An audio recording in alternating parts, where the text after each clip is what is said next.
tardes a todos y a todas. Bienvenidos a la UNED de Sevilla.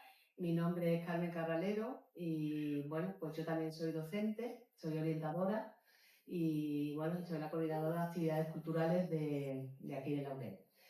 Para nosotros hoy es un placer y un honor, además un orgullo recibir y darle la bienvenida a Alma Serra, que se lo estaba diciendo antes.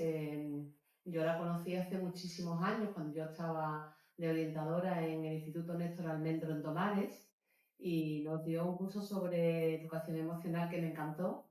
Y bueno, pues ahora que tengo la oportunidad de que me ofrecen este espacio para poder hacer ciertas actividades, pues la verdad que lo pensé y digo, bueno, pues qué mejor que ella para hablarnos sobre el tema que nos ocupa hoy, sobre la prevención del suicidio y el tratamiento del duelo. Bueno, vamos a empezar ya, sé que es difícil aparcar por ahí, pero ya son y 10, entonces bueno, 10 minutos de elegancia ya los hemos cubierto, así que vamos a empezar. Bueno, pues como decía, Alma Serra es una de las voces más autorizadas y relevantes del ámbito de la psicología actual en España. No solamente es psicóloga sanitaria, sino también es antropóloga y maestra de música, ¿no? Y una verdadera especialista en el alma humana, cuando se encuentra en sus momentos más frágiles. Además de su labor clínica, Alma ha sabido traducir el dolor en palabras a través de libros tan imprescindibles como Un pellizco en la barriga, que es un cuento para explicar el duelo a los más pequeños desde la ternura, Juan con miedos, Delfín, una historia de principio a fin, que habla también sobre el suicidio, y su último libro, Escuelas sensibles al trauma. De su trayectoria profesional podemos destacar los siguientes aspectos. Alma es presidenta de ASEDEN, la Asociación Española de Educación Emocional. Es profesora en diferentes universidades españolas y directora del Máster de Educación de la Universidad de la Educación Emocional de la Pablo Olavide. Además, es directora del Centro de Psicología Humanista de Sevilla, centro que dirige ella y que funciona como una plataforma integral siendo un referente en duelo a nivel nacional y atención especializada. Es la principal difusora del proceso MAR, un método transformador para transitar del duelo hacia el agradecido recuerdo, tanto en adultos como en niños y adolescentes. Experta en la prevención del suicidio, ha abordado este reto con valentía, con rigor científico y con una sensibilidad extraordinaria. Alma defiende que lo que no se nombra no existe. Por eso hoy estamos aquí, para poner nombre al dolor, para romper el silencio que rodea el suicidio y para aprender que el duelo también puede ser un camino hacia la luz. Os invito a abrir no solo vuestros cuadernos, sino también vuestra sensibilidad y vuestra alma con todos ustedes, Alma Serra. Un aplauso. Gracias.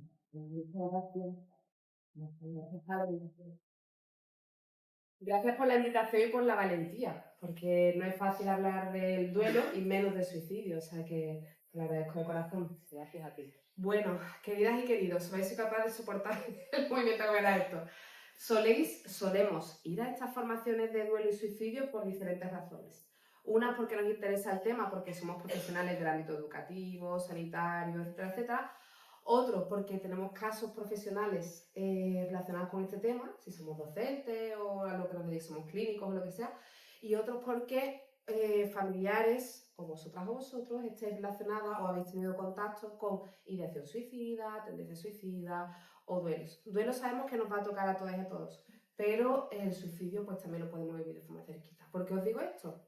Para que os cuidéis, ¿vale? Por dos cosas, porque voy a estar trabajando, uno, a un nivel consciente en el que voy a dar contenidos y vamos a ver tipo de duelo y el suicidio, el tabú y cosas así que son pues más técnicas, ¿no? Por decirlo de una forma. Pero a nivel inconsciente, vuestra memoria va a ir funcionando y se va a poner a trabajar. Y entonces vamos a tener sensaciones corporales. Y a lo mejor podéis estar escuchando y me decir, ¿y ahora por qué se me acelera un poquito el corazón? ¿Y ahora por qué se me hace un poquito de nudo en la garganta? Todo eso es información que da el cuerpo y que nos dice, aquí, en esto que está contando Alma, está pasando algo. Escuchando, ya está. Si el volumen de la intensidad sube un poquito, salimos, soltamos un poquito, respiramos, pausamos mucho la respiración, que eso baja mucho la activación simpática, es decir, bajamos un poquito la respiración y entramos y no pasa absolutamente nada. Que la cosa se pone un poquito más regulera, pues la persona que tengamos al lado, aunque no la conozcamos de nada, le dice, oye, ¿te importa echar un cable? Que estoy un poquito así. No va a pasar porque tampoco en 2 horas no quiero abrir ningún melón, pero que sepáis que me pasa siempre que voy a trabajar en super niveles. A lo mejor no pasa ahora, pero os vais a casa diciendo, jolín, pues el nombre del pellizco a la barriga también funciona en la conferencia que da. Vale, pues también puede ocurrir. ¿Sí? Deciros antes de empezar que la mirada que tengo del duelo, entre ellos el suicidio, es una mirada muy amorosa. ¿Vale? De ahí de mi perspectiva humanista y como antropóloga también la abordo de una forma como muy respetuosa. Así que no sé, o espero o deseo que cambie la perspectiva que tenemos sobre el duelo y nos ayude pues a prevenir en los diferentes contextos en los que trabajemos y con nosotras mismas también, y nosotros mismos. ¿Vale? Venga. ¿Quiénes sois de aquí docentes o estáis estudiando para ser docentes?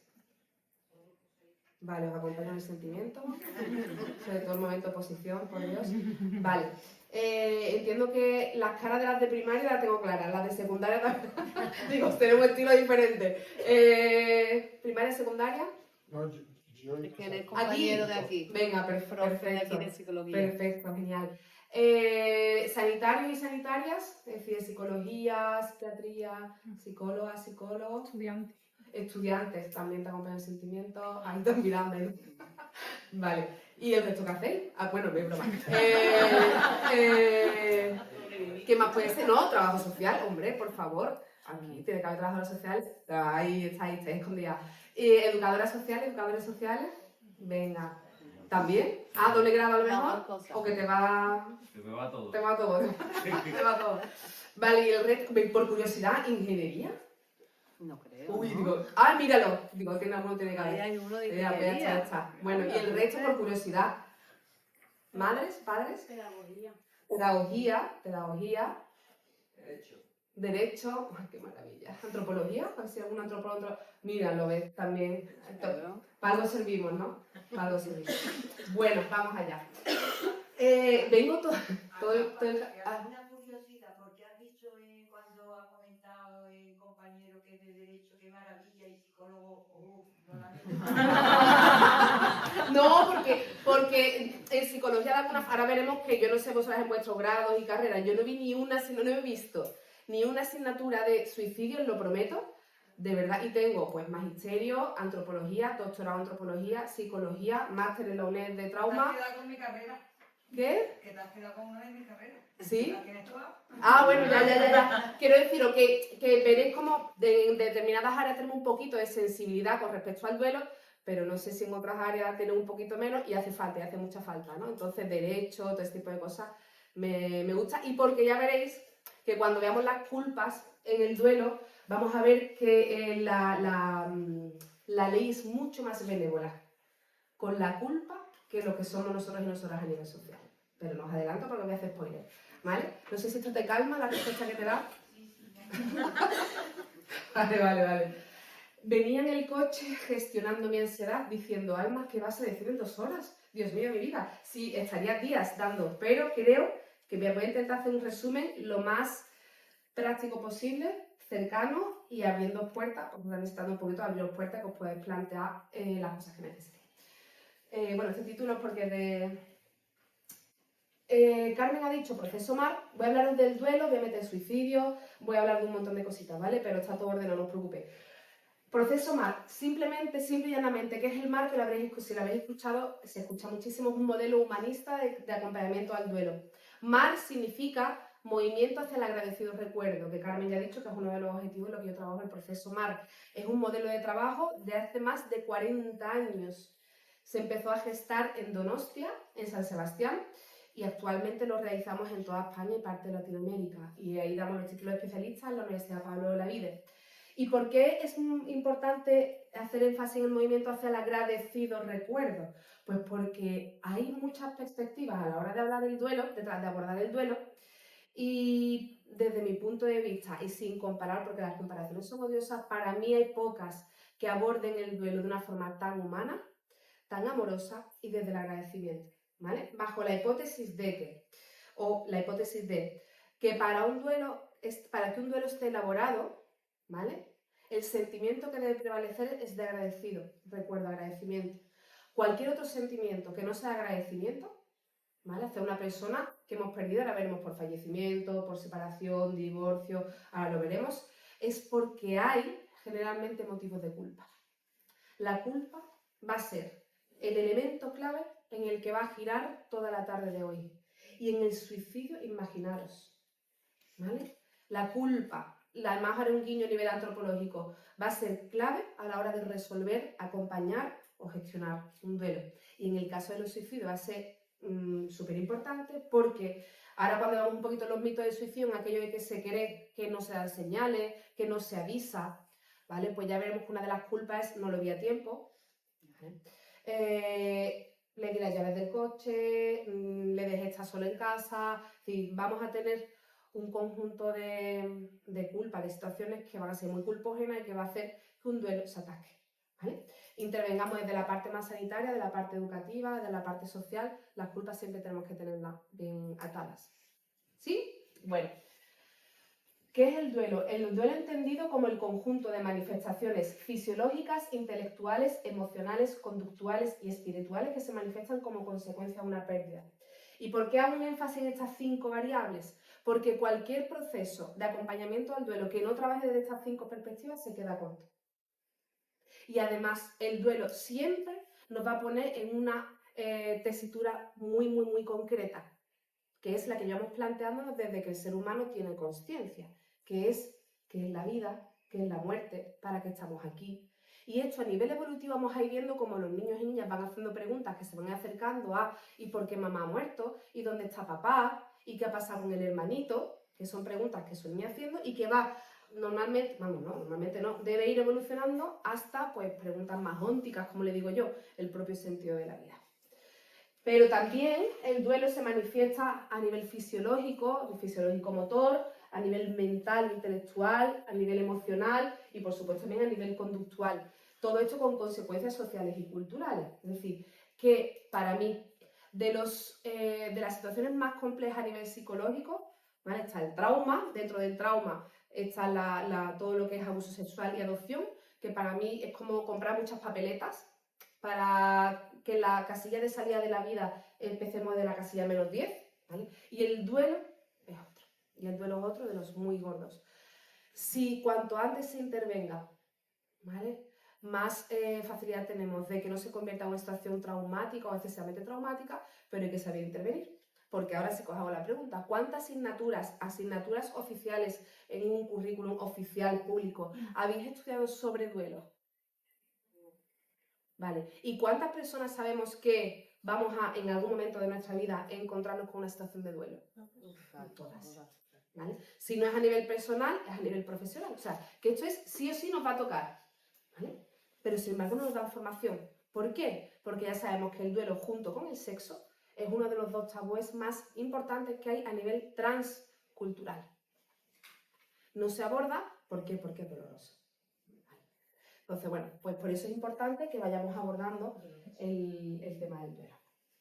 Rápidamente, el proceso humano es un modelo humanista con una perspectiva sistémica, es decir, que tiene en cuenta todo lo que ocurre alrededor del duelo, no solo en la familia, sino en la familia, el entorno escolar, el entorno social, el entorno laboral, dependiendo. Y sin pararme a desarrollar mucho esto, por más que lo estudio y lo desarrollo, cada vez me doy más cuenta de que es un modelo que está muy en la vanguardia a nivel de estudio de neurociencia, a nivel de estudio de trauma, a nivel de estudio de intervención psicológica. Es decir, un modelo que pese a tener 40 años, cada vez que cuanto más lo practico, que llevo ya muchos años trabajándolo, digo, es que toca todos los elementos que debe tener un proceso psicológico para que yo lleve a buen puerto, ¿no? Para que lleve a un buen desenlace. ¿Por qué es importante elaborar el duelo? Pues porque los duelos naturales, que son aquellos que ocurren al final de la vida, se supone que deben ser duelos que la propia persona tanto la que va a fallecer como el entorno, pues va medio elaborando, ¿no? Esa abuela, ese abuelo que brinda por las últimas navidades, por el último cumpleaños, por el último, anda ya, abuela, que no, que te quedan muchos años. Claro, estamos aquí por los duelos que se dice comúnmente, no sé si es correcto o no, correcto por la sensación que genera, por lo de las pérdidas contra natura, que son aquellas que ocurren antes del ciclo, de llegar al final del ciclo de la vida. ¿Vale? Esto genera polémica, pero no me voy a meter en eso, porque hay personas que consideran que fallecer antes de tiempo también es algo natural. Pero bueno, hablo en contextos más sociales, ¿vale? Y para eso voy a poner, no sé este punto verde por qué es, me llama la atención, pero queda bonito y todo. Así que no es tuyo, ¿vale? Pero que sepáis que cuando pase la presentación, si el punto verde no está, no pasa nada. Es que no es buenísimo. No es nuestro. Vale. Os voy a, para mí hay otro elemento clave. Si yo meto en Google, y esto pasa por mis cookies, claro, que me están todo el día registrando. Si yo meto en mi buscador sufrimiento, me va a aparecer una mujer de mi edad, 25 años más o menos, con las manos en la cabeza tirándose de los pelos. ¿Qué quiere decir esto? Que vamos a encontrar dos elementos importantes en el trabajo con el duelo y que va a ser que esto ya no solo es duelo, sino es a nivel educativo, bueno, en todos los contextos que os encontré. Hay dos grandes diferencias, ¿vale?, entre el sufrimiento y el dolor. ¿Vale? El sufrimiento, como definición, es la intelectualización de la culpa. ¿Vale? El sufrimiento siempre es pasado y futuro. Debería haberle dicho, no le debería haber dado la llave, debería haberlo visto antes, debería, tendría, y si. Futuro, ¿qué va a ser de mí? ¿Qué voy a hacer ahora? Y mi vida no va a tener sentido. Y sufrimiento. Por eso salen las manos en la cabeza, porque está totalmente secuestrada por esto, es verborrea, es ansiedad. ¿Vale? Mientras que si yo meto en el Google dolor, aparece con mis cookies una mujer de mi edad con la mano en él, ¿qué parte del cuerpo? En el corazón. Y el dolor es presente, es aquí y ahora. No tiene ni que haber casi palabras. ¿Por qué os hago esta distinción? Porque el acompañamiento al duelo, el objetivo, desde siempre va a ser desde mi mirada, ¿vale? Va a ser eliminar el sufrimiento para gestionar el dolor. Pero nunca el objetivo de un acompañamiento al duelo será quitar el dolor. Los duelos duelen. Y no debemos impedir que duelan porque hay un proceso natural de curación de cualquier herida que necesita su tiempo para que cicatrice. Y eso duele. ¿Vale? Pero lo que vamos a quitar con el trabajo educativo, terapéutico, familiar, acompañamiento, es el sufrimiento. Porque fijaros, además nos vamos a encontrar con una idiosincrasia muy potente. Y es que en nuestra sociedad occidental se ha confundido sufrir con amar. Y creemos que cuanto más sufrimos, más amamos. Y nos vamos a encontrar un callejón sin salida en el que en la medida en la que empiezo a encontrarme un poquito mejor y sufrir menos, digo, ya no quiero a esta persona. Y aquí tenemos cancioneros, literatura, poesía, en el que como yo te amo, nadie te amará. Sin ti no soy nada. Y esto en relación con el duelo va a ser una catástrofe psicológica. ¿Por qué? Porque voy a poner mucha energía en seguir sufriendo porque confundo que cuanto más sufro, más quiero. Y esto nos puede condenar en vida. De hecho, ya veremos que una de las culpas más grandes que hay es la culpa por seguir viva y ser feliz. Entonces, desde el modelo de trabajo, vamos a poner mucha atención en quitar el sufrimiento para que emerja el dolor. ¿Vale? El sufrimiento es hija del miedo, siempre es hija del miedo, y el dolor es hija siempre o es hijo del amor. Por eso dice mi maestro que el dolor, ¿vale? No, el dolor es la cara triste del amor, por eso no se suprime, sino se comparte. El dolor es la cara triste, se me acaba de ir la frase ahora mismo, el dolor es la cara triste del amor, por eso hay que compartirlo, ¿vale? Y nos va a poner en un lado completamente diferente al del sufrimiento. Si yo os diera una taza, que no te imaginar una taza opaca, ¿vale? Una taza con 3/4 partes de agua y un aceite. ¿Sí? Lo visualizáis una taza en la que no se vea lo que hay dentro. Y yo te pasase la taza con 3/4 partes de agua y nada de aceite. Tú miras la taza y ¿qué me dirás que hay? Sí. Aceite. ¿Y nosotras? Aceite. ¿No? Pues el mismo efecto hace el sufrimiento con el dolor y el miedo con el amor. ¿Vale? Es que pone una capa por encima que impide que el duelo se elabore. Por eso el dolor no hay que suprimirlo, hay que compartirlo. Ahora me acuerdo de la cosa. El dolor no hay que suprimirlo, hay que compartirlo. Pero el duelo duele y debe doler. Y ahora a veces con una intensidad que pensamos que nos estamos partiendo por dentro, pero veréis que es físico de presente. Esto se reconoce rápido. El dolor se comparte, el sufrimiento aísla. El sufrimiento es desesperación, es culpa, es depresión. Mientras que el dolor, pues es la cara triste del amor. Decía el marido de Almudena Grandes, decía, yo no sé cómo he sido capaz de estar más enamorado de mi mujer estando fallecida que viva en el proceso de muerte. ¿Por qué? Porque hay tal exaltación del dolor que el dolor junto con el amor, ¿vale? Son dos emociones que son las dos caras de la misma moneda. Por eso hay muchas personas que cuando están despidiéndose de alguien en un duelo anticipado, parece que están como si estuvieran enamorados, ¿no? Y hay idealización y otras muchas cosas. ¿Vamos bien? Respirar de vez en cuando, ¿vale? Para oxigenar el cerebro. Bueno, ¿por qué estamos aquí? Ya lo hemos dicho, no existen asignaturas de pedagogía del duelo o pedagogía de la muerte. Lo que pasa es que reducimos siempre duelo a muerte. Ahora veréis la cantidad de duelos que hay. En relación con la muerte, si os fijáis, los tanatorios, por una cuestión de salubridad también, están fuera de las ciudades, pero eso que hace que no veamos diariamente lo que es un tanatorio, hospitales. A los niños y niñas se les radicó ahora con cuidados paliativos y esa humanización que empieza a entrar en la salud, se les permite acercarse y despedirse, pero si no eran los pueblos, tú antes se moría tu abuelo, tu tío, tu prima, y no te dejaban despedirte, te quedabas en casa con la cosa de, ostras, yo me quiero despedir de la persona que quiero, muchas veces es mi persona favorita. Entonces, todo eso, somos hijos e hijas de todos aquellos niños y niñas que no dejaban despedirse de sus familiares.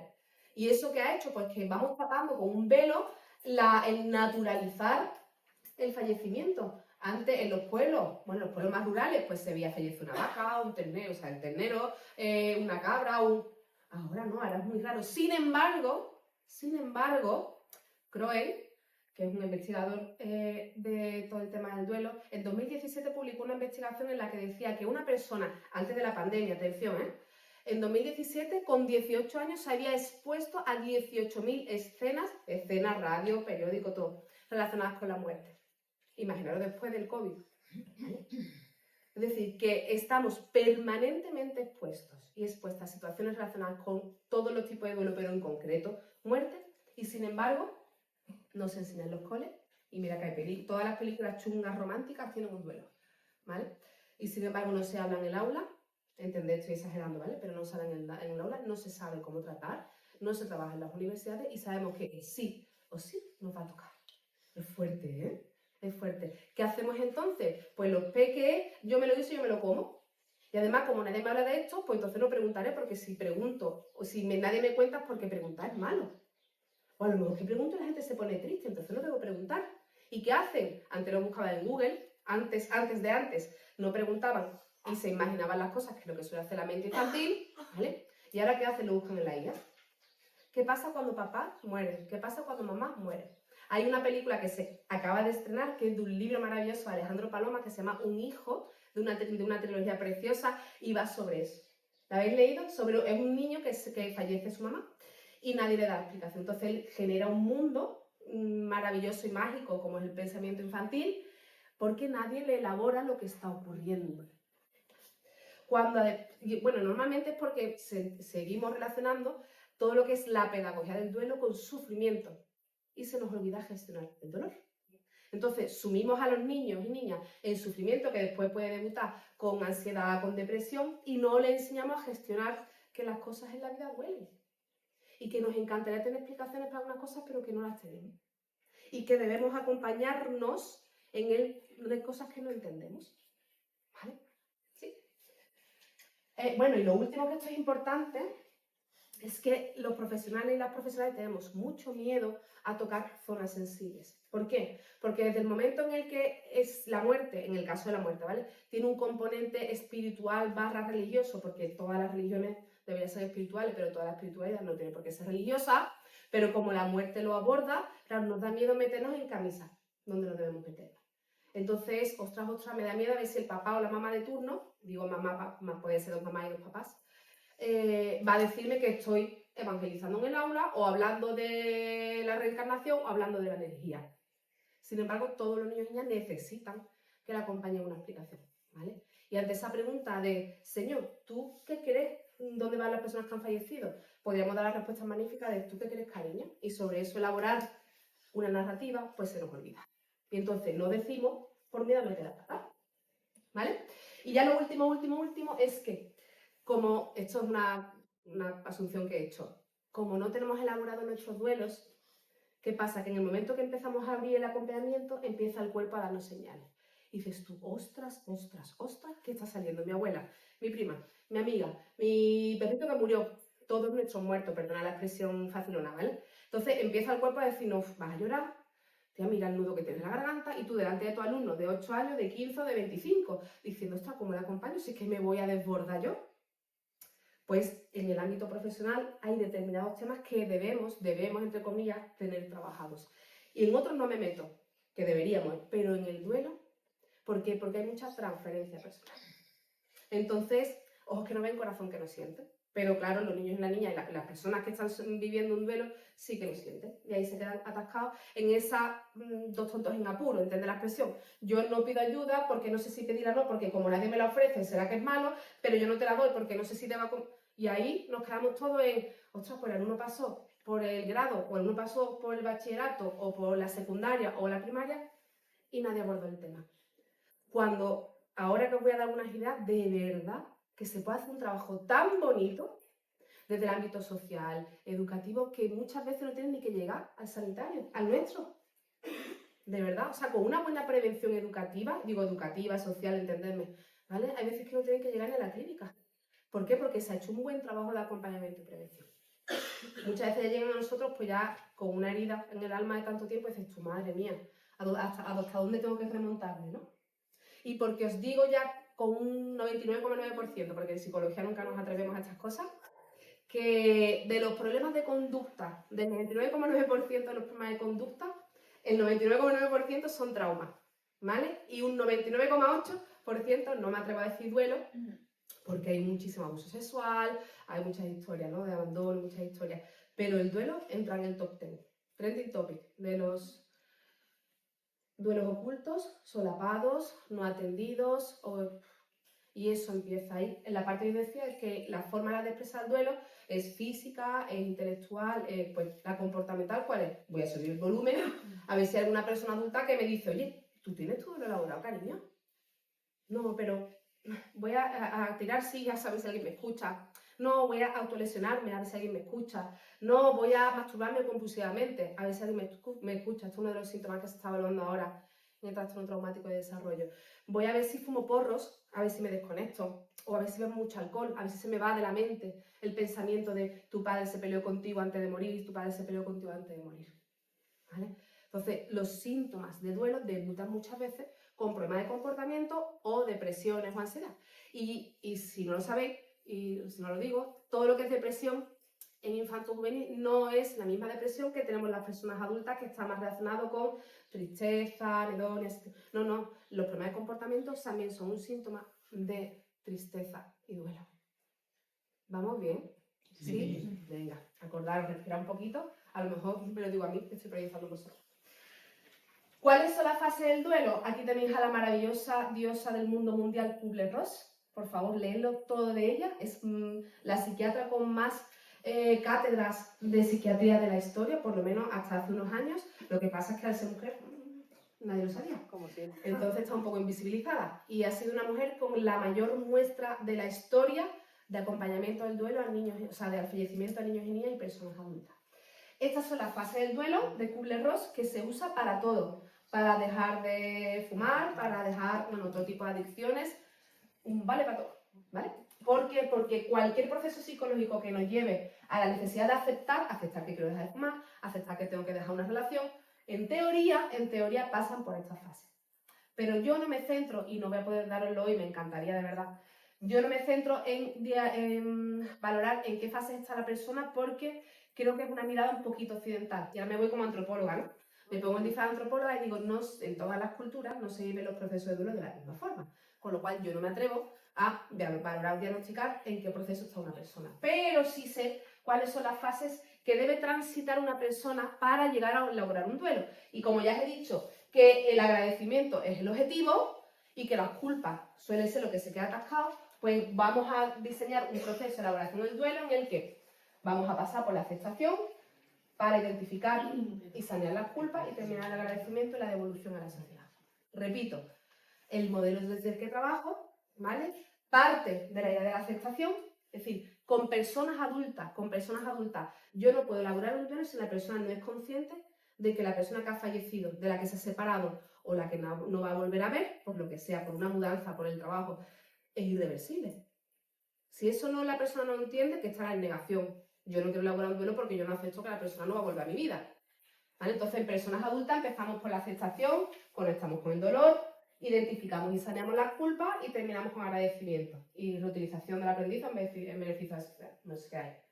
Pero en peques, hasta los 12, 13 años, dependiendo si la edad cronológica coincide con la edad mental o neurotípica, como se dice ahora, normotípica, no se puede aceptar. Catapum. ¿Por qué? Porque la mente infantil no está preparada para aceptar la no permanencia. No puede aceptar la irreversibilidad. No tiene la capacidad mental de aceptar que mamá no va a volver, que el hermanito no va a volver. Ellos se resignan porque ven que mamá no vuelve o el hermanito no resucita. Pero no tienen la capacidad de aceptar la muerte porque no existe para ellos la no presencia, no siguen relacionándola con la irreversibilidad. Por eso vamos a tener que ir acompañando las diferentes etapas evolutivas el proceso de duelo. Por ejemplo, yo acompañaré a los 5 añitos, yo además podría ser como maestra o como psicóloga. Termina su etapa evolutiva en torno a la entrada en primaria, que puede ser los 6-7 años, y digo, uy, doy el alta. Está estable, es capaz de hablar del papá, ha recuperado, ¿no? la vitalidad, construye una narrativa, pasa y llega a un cuarto de primaria. ¿Vale? Por eso que las hormonas todavía les queda, pero empieza. Y otra vez surge el duelo. ¿Por qué? Porque recuerda cosas, porque surgen nuevas culpas. Se me está olvidando la voz de papá, ya no me acuerdo de la cara, ¿vale? Y entonces vuelve a consultar. Y volvemos a trabajarlo casi como si fuera por primera vez. ¿Por qué? Porque surge otra vez culpas nuevas y otra nueva relación con el duelo. Terminamos esa etapa alta, todo bien, llega la preadolescencia y vuelven nuevas culpas. ¿Vale? Es decir, que podemos estar acompañando a los menores en su elaboración del duelo hasta que sean mayores y comprendan, saneen y ritualicen el proceso de despedida. Que lo habremos hecho antes en cada una de las etapas hasta su edad, pero ya veréis cómo vuelve el duelo vuelve a surgir de forma diferente. ¿Es bueno o malo? No, es la vida misma, porque las personas que fallecen no dejan de formar parte de nuestra vida. Lo que no están son presentes. Por eso vamos a tener que seguir acompañando. Porque la relación sigue existiendo. ¿Esto se me entiende? ¿Me se entiende? Sí. Y la relación con esa persona sigue existiendo. ¿Por qué? Porque sigue en mi vida, en mi imaginario. Lo que pasa es que ya no está. Por eso yo llegaré, ¿vale? Como me pasa en algunos pacientes, llego a trabajarme la relación con mi madre. Digo, ¿cuántos años hace que falleció tu madre? 40. Esto es real. ¿Vale? Un señor con 47 que su madre falleció cuando él tenía 7 años. Y él tenía una relación de ausencia, de apego, ¿vale? De añoranza, y trabajamos la relación con su madre, aunque su madre no estuviese viva. Y todas las técnicas que trabajamos en el profesional las aplicó con su madre, la carta de la historia de la relación, la carta de las culpas, hasta el momento actual, pese a que su madre lleva 40 años viva. Muerta, perdón. ¿Sí? Vale. Entonces, bueno, el modelo que os voy presentando, que os voy contando, es un modelo muy diferente a lo que normalmente se entiende o se aborda la muerte. Es un modelo para mí más amoroso, con una buena base científica. No sé si sabéis que hay 12 hospitales en España estudiando la vida después de la vida, que ya no hablamos casi de la muerte, hablamos de la vida después de la vida. Y hay 12 hospitales que están estudiando dentro de todo lo que es el esquema del análisis científico qué ocurre después de la muerte. Y la evidencia empieza a ser tan abrumadora, lo que pasa es que al método científico clásico le explota un poco la cabeza, que se empieza a hablar de vida después de la vida. ¡Catapum! ¿Vale? Pero esto todavía no estamos preparados, lo explicaré en otro momento, ¿vale? Bueno, clasificación de las pérdidas, ahora veremos el tema del suicidio. Por el contenido, lo voy a clasificar por el contenido, por la forma y por el nivel de trauma, por decirlo así. Fijaros por el contenido. Evolutivas, aquí esto más de infanto juvenil, porque os he puesto el infanto juvenil que es un poquito más completo. Vamos, completo, sí, que da más información. Evolutivas, todo lo que son el paso de etapas. Vínculo afectivo, en teoría todas son de vínculo afectivo, ¿no? Sociales, la pandemia fue un duelo social, de libro. Y sociales también puede ser, pues, migraciones forzosas, un genocidio, ¿vale? O sea que eso es, además, un genocidio. Pero guerra, desplazamiento, ese tipo de cosas son duelos sociales cuando todas las necesidades básicas están comprometidas, ¿vale? Duelos corporales, materiales, espirituales, ¿sí? Escolares, que en personas adultas es laboral, de identidad. Y cuando digo identidad, por favor, quiero aclarar que no es que la persona trans y con su orientación sexual esté pasando por un duelo, no. Es que generalmente el entorno lo puede vivir como un duelo, sobre todo las personas trans. Pero en absoluto me refiero a que la persona trans esté, por ejemplo, esté viviendo un duelo, para nada. Pero que el entorno, por mi experiencia de trabajo, sí lo puede vivir como un duelo. Suicidio, en cualquiera de sus formas, y los mediáticos. Y los mediáticos son duelos que, pese a no tocarnos directamente, nos conmueven y debemos elaborarlos. Yo siempre digo que el primer duelo que yo recuerdo mediático potentísimo fue el de Lady Di. ¿Os acordáis de aquella época, los que tengamos edad? Fue una cosa, papas, Lady Di, y estamos ahora expuestos pues, a todo lo que está viviendo con este genocidio horroroso que estamos viendo. Pero raptos, hace 2 o 3 días se cumplió el 15, creo, 6º aniversario del fallecimiento del asesinato de las 2 niñas que el papá raptó, todo eso. Esos son duelos mediáticos.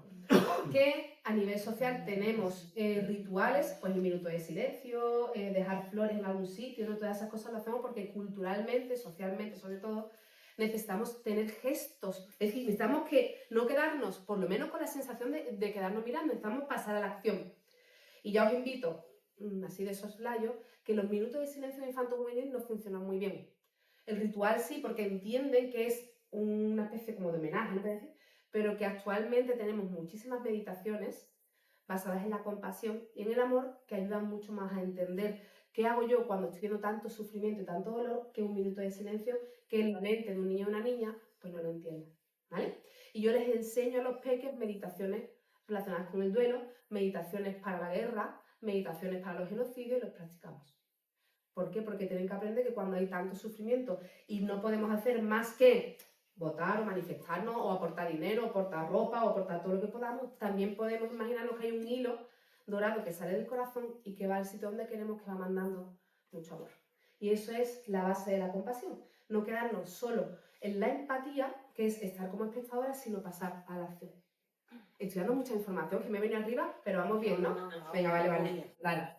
Bueno, pues estos son los duelos por el contenido. Ahora vamos a los duelos por la forma y ya después me centro un poquito más en el suicidio. Ay, Dios mío, ¿qué hora es? Que ya estoy con la angustia de... Ay, señor. Está bien. ¿Sí? ¿Tú crees? Bueno, a ver. Esto es clave, ¿vale? Todo lo que os digo siempre diré, esto es clave, pero es verdad. Porque todo es clave, pero bueno. Duelos por la forma en la que ocurre, repentino o anticipado. ¿Vale? Repentino, accidentes / suicidio. Y ya veréis que aquí la clave va a ser la despedida. Laborales, de tráfico, salud, violentos, por supuesto también incluimos el suicidio. Y si además hay presencia, es decir, sangre, policía, bomberos, pues el nivel de trauma se dispara, ¿no? Compramos muchas papeletas para tener esas escenas en la mente, para no poder procesarlo, o sea, para que antes de elaborar el duelo tengan que procesar toda la información traumática que tengo en la mente, ¿vale? Y me voy al esperado anticipado, que por desgracia, lo tenemos también muy actual. El esperado anticipado nos podemos encontrar de cómo lo acompañamos de 2 formas. ¿Qué es el esperado anticipado? Cuando un médico, un sanitario, una sanitaria le da la vuelta al reloj, ¿vale? Se dice de forma así como muy... Dice, nos da una fecha, ¿no? Aproximada. Y aquí nos vamos a encontrar con dos tesituras. ¿Lo acompañamos o no lo acompañamos? A mí este es el que me hace tambalear a nivel psicológico, ¿eh? Yo, paliativos pediátricos, el de adulto me puedo manejar un poquito más, pero el paliativos pediátricos es en el que tengo que sacar todos mis talismanes, mis piedras para no desregularme, porque me cuesta un poquito, pese a que acompaño muchos, por desgracia.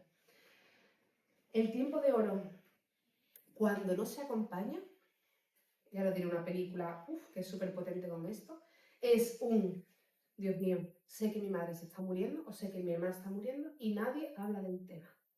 Es la base de la ansiedad, de la angustia, de no ver salida, porque además, si la persona fallece y pude despedirme, pero no lo hice o no me dejaron, ¿cuál será la culpa más grande que se queda después? Ahora ya no puedo despedirme. Esto es. Si además yo no pude despedirme porque no quise, yo como psicóloga te acompaño y te explico que no quisieras, cariño, es que no podías, no tenías recursos internos para afrontar eso, era horroroso. Pero si no me dejaron porque no me hablaron del tema, no me dieron permiso, o pensaban que era muy pequeña y no me podía despedir, que hay muchas formas de despedirse, con canciones, con dibujos, pues, ¿dónde dirigiré toda mi rabia de aquí en adelante? Hacia la persona, personas que no dejaron despedir. Y esto va a pasar con los suicidios, ahora lo hablaremos, ¿vale? Puede pasar con los suicidios. Entonces, el tiempo de oro, ¿qué ocurre cuando una alumna, un alumno, una compañera, un familiar entra en cuidados paliativos? Que si entendemos que la despedida, ¿vale? Que el dolor es la cara triste del amor, por eso no hay que suprimirlo, hay que compartirlo, dedicaremos tiempo a nivel profesional laboral para despedirnos de esa persona. ¿Que duele? Sí. ¿Que genera sufrimiento? Mucho menos que si no se elaborase. ¿Vale? Entonces, que se nos descompone el cuerpo cuando tenemos a 28 alumnos en la clase, sabiendo que hay una compañera que está en los últimos... Que sí, que lo compro. O sea, yo no quiero que esto pase. Firmamos todas y todos que esto queremos que no nos pase, que queremos que no nos pase en la familia, que no nos pase en el aula, que nos pase... Pero si nos pasa, ¿qué hacemos? Dos opciones. Acompañamos a los alumnos o sabéis si quien pueda. Y entonces siempre tenerlo como referencia, por favor. ¿Cómo queréis contaros? ¿Cómo queréis que vuestros alumnos, vuestros pacientes se cuenten lo que están viviendo dentro de 10 años? Como, o sea, ¿tú te acuerdas cuando María se puso mala en la clase, que estuvo tan malita? Tía, ¿tú sabes al final lo que le pasó? No lo sé, yo creo que era lo que tenía cáncer. Es que nadie nos dijo lo que pasaba. Tía, pues todavía me acuerdo de aquello. Tía, ¿cómo está la familia? Oye, tía, es que hay que ver que no pudimos ni escribir una carta, ni con lo amiga que éramos. ¿Te acuerdas cuando éramos pequeñas, en infantil? ¿Ah? ¿Tú te acuerdas cuando María se puso mala? Sí, tía, qué fuerte, ¿verdad? ¿Te acuerdas las de dibujos que le hicimos, las videoconferencias cuando estaba ya un poquito más malita? ¿Cómo le grabamos los vídeos de TikTok bailando para mandárselos? Cuando hicimos la última videoconferencia que le celebramos su cumpleaños con todo el colegio, que fuimos al hospital a despedirnos de la ventana. ¿Hola? ¿Veis la diferencia? Entonces, pensad siempre, tener como guía cómo me cuento lo que está pasando en mi vida dentro de 10 años, porque nos va a servir muy bien de camino para saber cómo seguirlo. Y la educación emocional, que es todo, porque la educación no se puede no educar emocionalmente, no existe, es como las emociones son consustanciales al ser humano, no sé que tengamos una enfermedad, pero la educación emocional también es duelo. Es duelo, es tristeza, es... ¿Vale? Y esto también es educación emocional. Y además algo que es que sabemos que nos tocará. O sea que si yo estoy enseñando a mi alumnado a que haga las tablas, que aprenda las tablas de multiplicar porque sé que les hará falta en la vida y que les hace falta para aprender a dividir porque van a tener que dividir permanentemente, jolín, pues es que sé que hay una de las competencias emocionales que van a tener que poner en práctica sí o sí, que es el duelo. Y si no lo enseño, ¿veis un poco la importancia? Lo que pasa es que nos da miedo porque el dolor lo hemos relacionado siempre con la muerte y la muerte parece que es oscura. Y es todo lo contrario, que duele, sí, pero no tiene por qué albergar tanto sufrimiento si hubiera una pedagogía del duelo. ¿Cuál es la película por ahora mismo maravillosa? Que tenéis un artículo en mi página web sobre eso, sobre la peli, la culpa. Un monstruo viene a verme. La historia de un niño en el que no le están elaborando el duelo anticipado. ¿Del libro? Y como se pelea con la abuela, va al instituto a que le peguen, porque es como, Dios mío, y como alberga la gran culpa, la grandísima culpa, que suele estar relacionado con los intentos de suicidio o el duelo anticipado, que es, os voy a decir un ejemplo de una frase de un adolescente mío. Dice, Alma, y esto lo pregunto yo explícitamente, cariño, ¿tú has deseado alguna vez que papá se muera? Y, Alma, ¿cómo se te ocurre preguntar eso? Y me dijo, Alma, yo he enterrado a mi padre 5 veces y no puedo más. Es que llevo toda, claro, mi adolescencia, mi vida, y yo deseo para que descanse en paz, mi padre. Pero si no tienen alguien con quien hablarlo, alguien que le pregunte. ¿Vale? Recuerdo un niño que su hermanita de 5 años estaba falleciendo con un tumor y estaba enfadada con su hermana viva.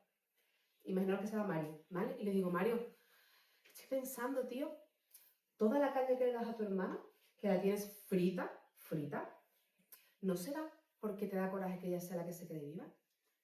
Y por momentos mira con cara de, Dios mío, ¿cómo te atreves a preguntarme eso? Y acto seguido, en cuestión de un microsegundo, dice, menos mal que tú le pones nombre, porque la culpa que tengo es tan grande que no sé qué hacer con esto. Y era un destroyer, pelea, paliza, una cosa horrorosa. Pero solo con una persona adulta puede elaborar una narrativa de lo que está ocurriendo. Y ahora, iros a 10 años después. ¿Cómo quiero acordar el momento en el que mi hermana estaba falleciendo? Destruí mi familia, pegaba a mi hermana, a mi madre la tenía en jaque, el instituto imaginaron, repitió curso, y llegó una chavala, ¿vale? O una educadora, una maestra o un psicólogo, y dijo, oye, ¿te puede ser que te pase esto? Y entonces la conducta disruptiva perdió el uso que tenía o el interés que tenía como síntoma. Todo esto es duelo, chicas, chicos, y esto es educación emocional. La alfabetización, que es esto que se hacía antiguamente con triste, bueno, estoy alegre, eso es el 1%, ni el 1, el 0,5% de algo que tenemos que practicar, que es el vocabulario emocional, ¿eh? Pero cuando una vez que se profundiza, esto es educación emocional, ¿vale? Bueno, y después las pérdidas, según la experiencia traumática, pues extraescolar, ocurre fuera de la escuela, si es mediático hay que tener en cuenta las imágenes o representaciones hechas porque todo el mundo que sea capaz de imaginar, hay personas que no tienen esa capacidad y es un problema neurológico, se imaginan a la persona fallecida y en los suicidios más. O sea, todo el mundo que ha perdido un ser querido por suicidio o que alguien le ha dicho, fulanita se ha suicidado, si no nos dicen cómo es, no lo imaginamos. Y si nos dicen cómo es, no lo imaginamos. ¿Vale? Entonces, si trabajamos a nivel terapéutico, hay que trabajar las escenas que tenemos asociadas a la muerte. ¿Vale? Intraescolar, el fallecimiento dentro de la escuela, en excursiones o extraescolares, telita, ¿vale? Maestro de 64,364 días, que sale con todos los pollitos de infantil, ¿vale? Yo creo que a los peques de infantil son como pollitos detrás del maestro. Y a la vuelta del recreo se desmaya. Y uno de los niños avispados se da cuenta que algo no va bien. Entonces llama a la profesora de la clase de al lado, de la otra línea, y le da un infarto. ¿Vale?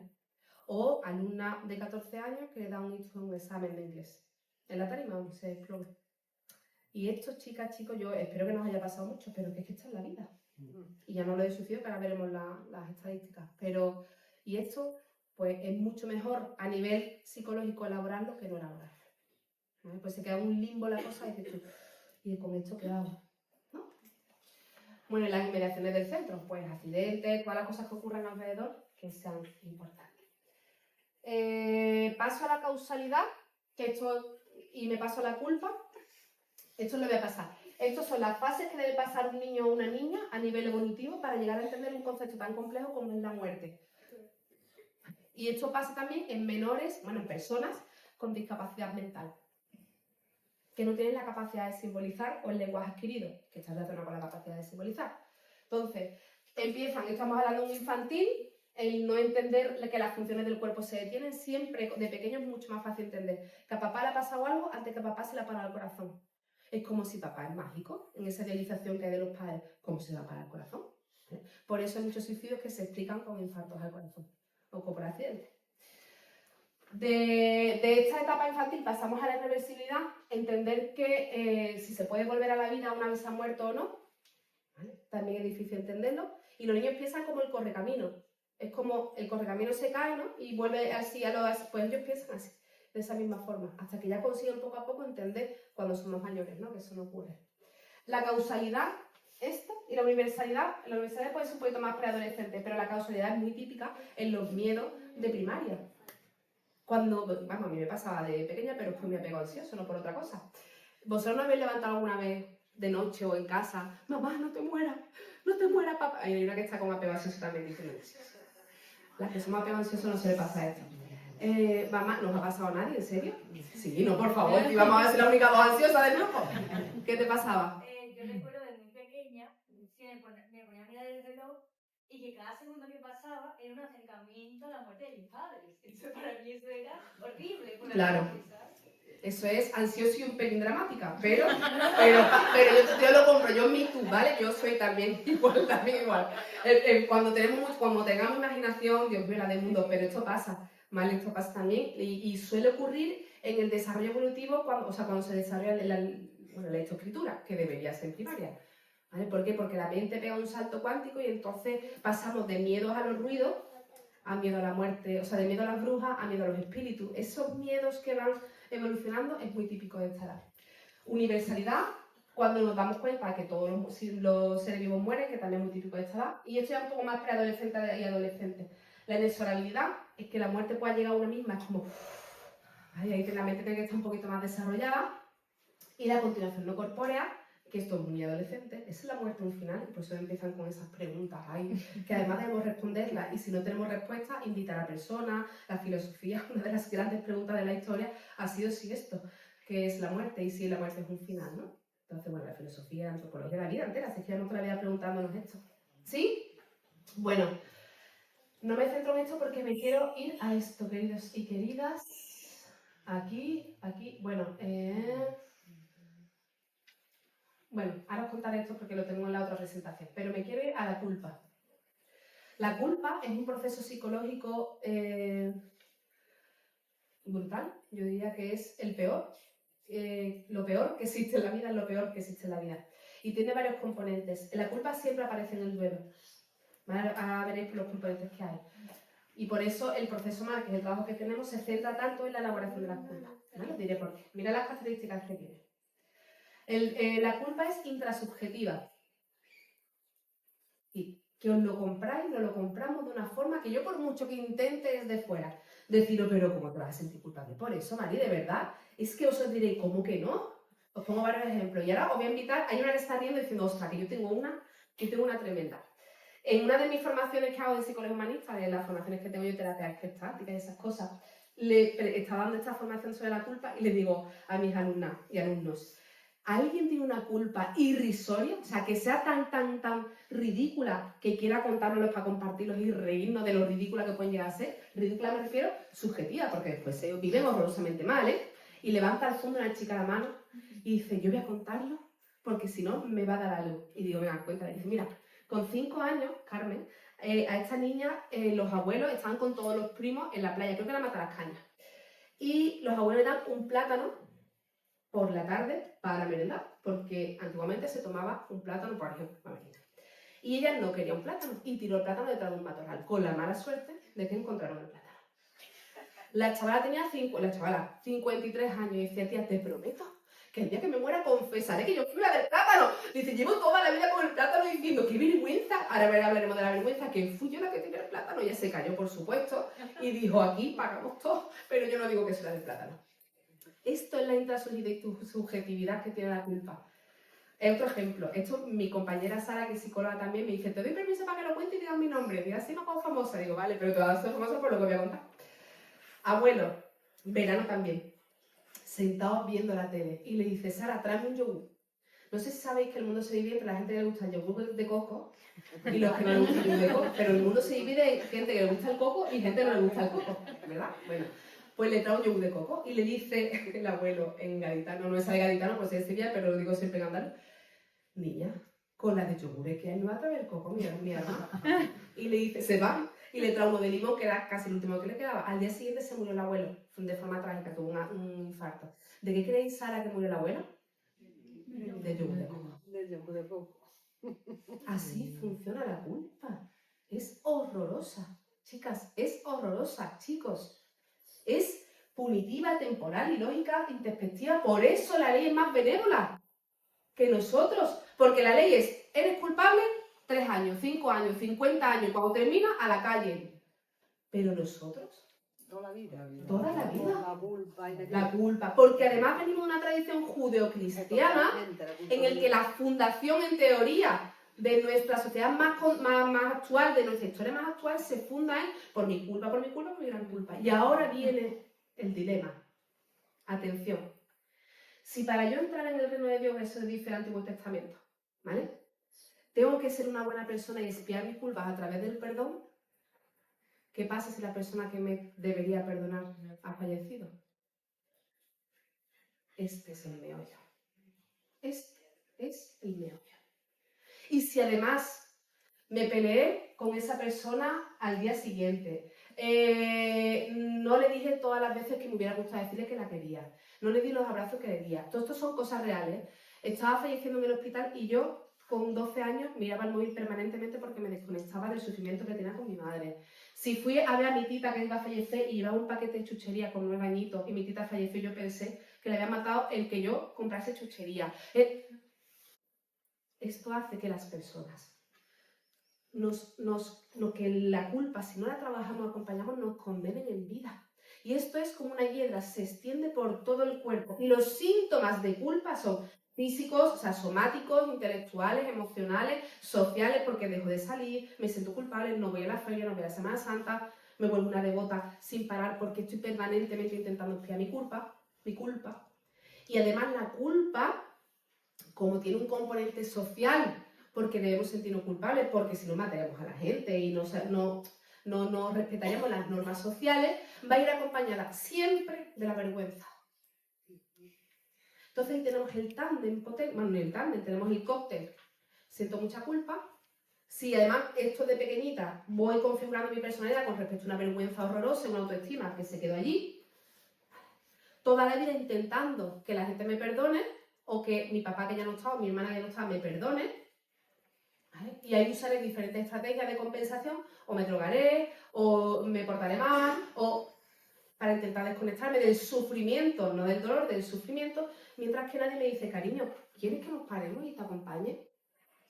Y esto pasa en casi toda la población.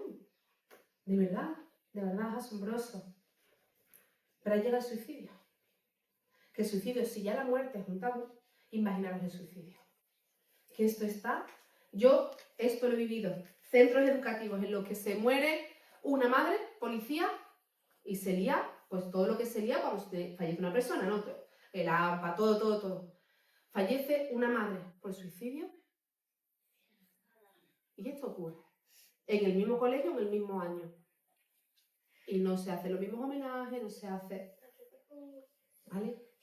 Hay una falta de dignidad relacionada con el suicidio que se extiende entre las personas que se quedan.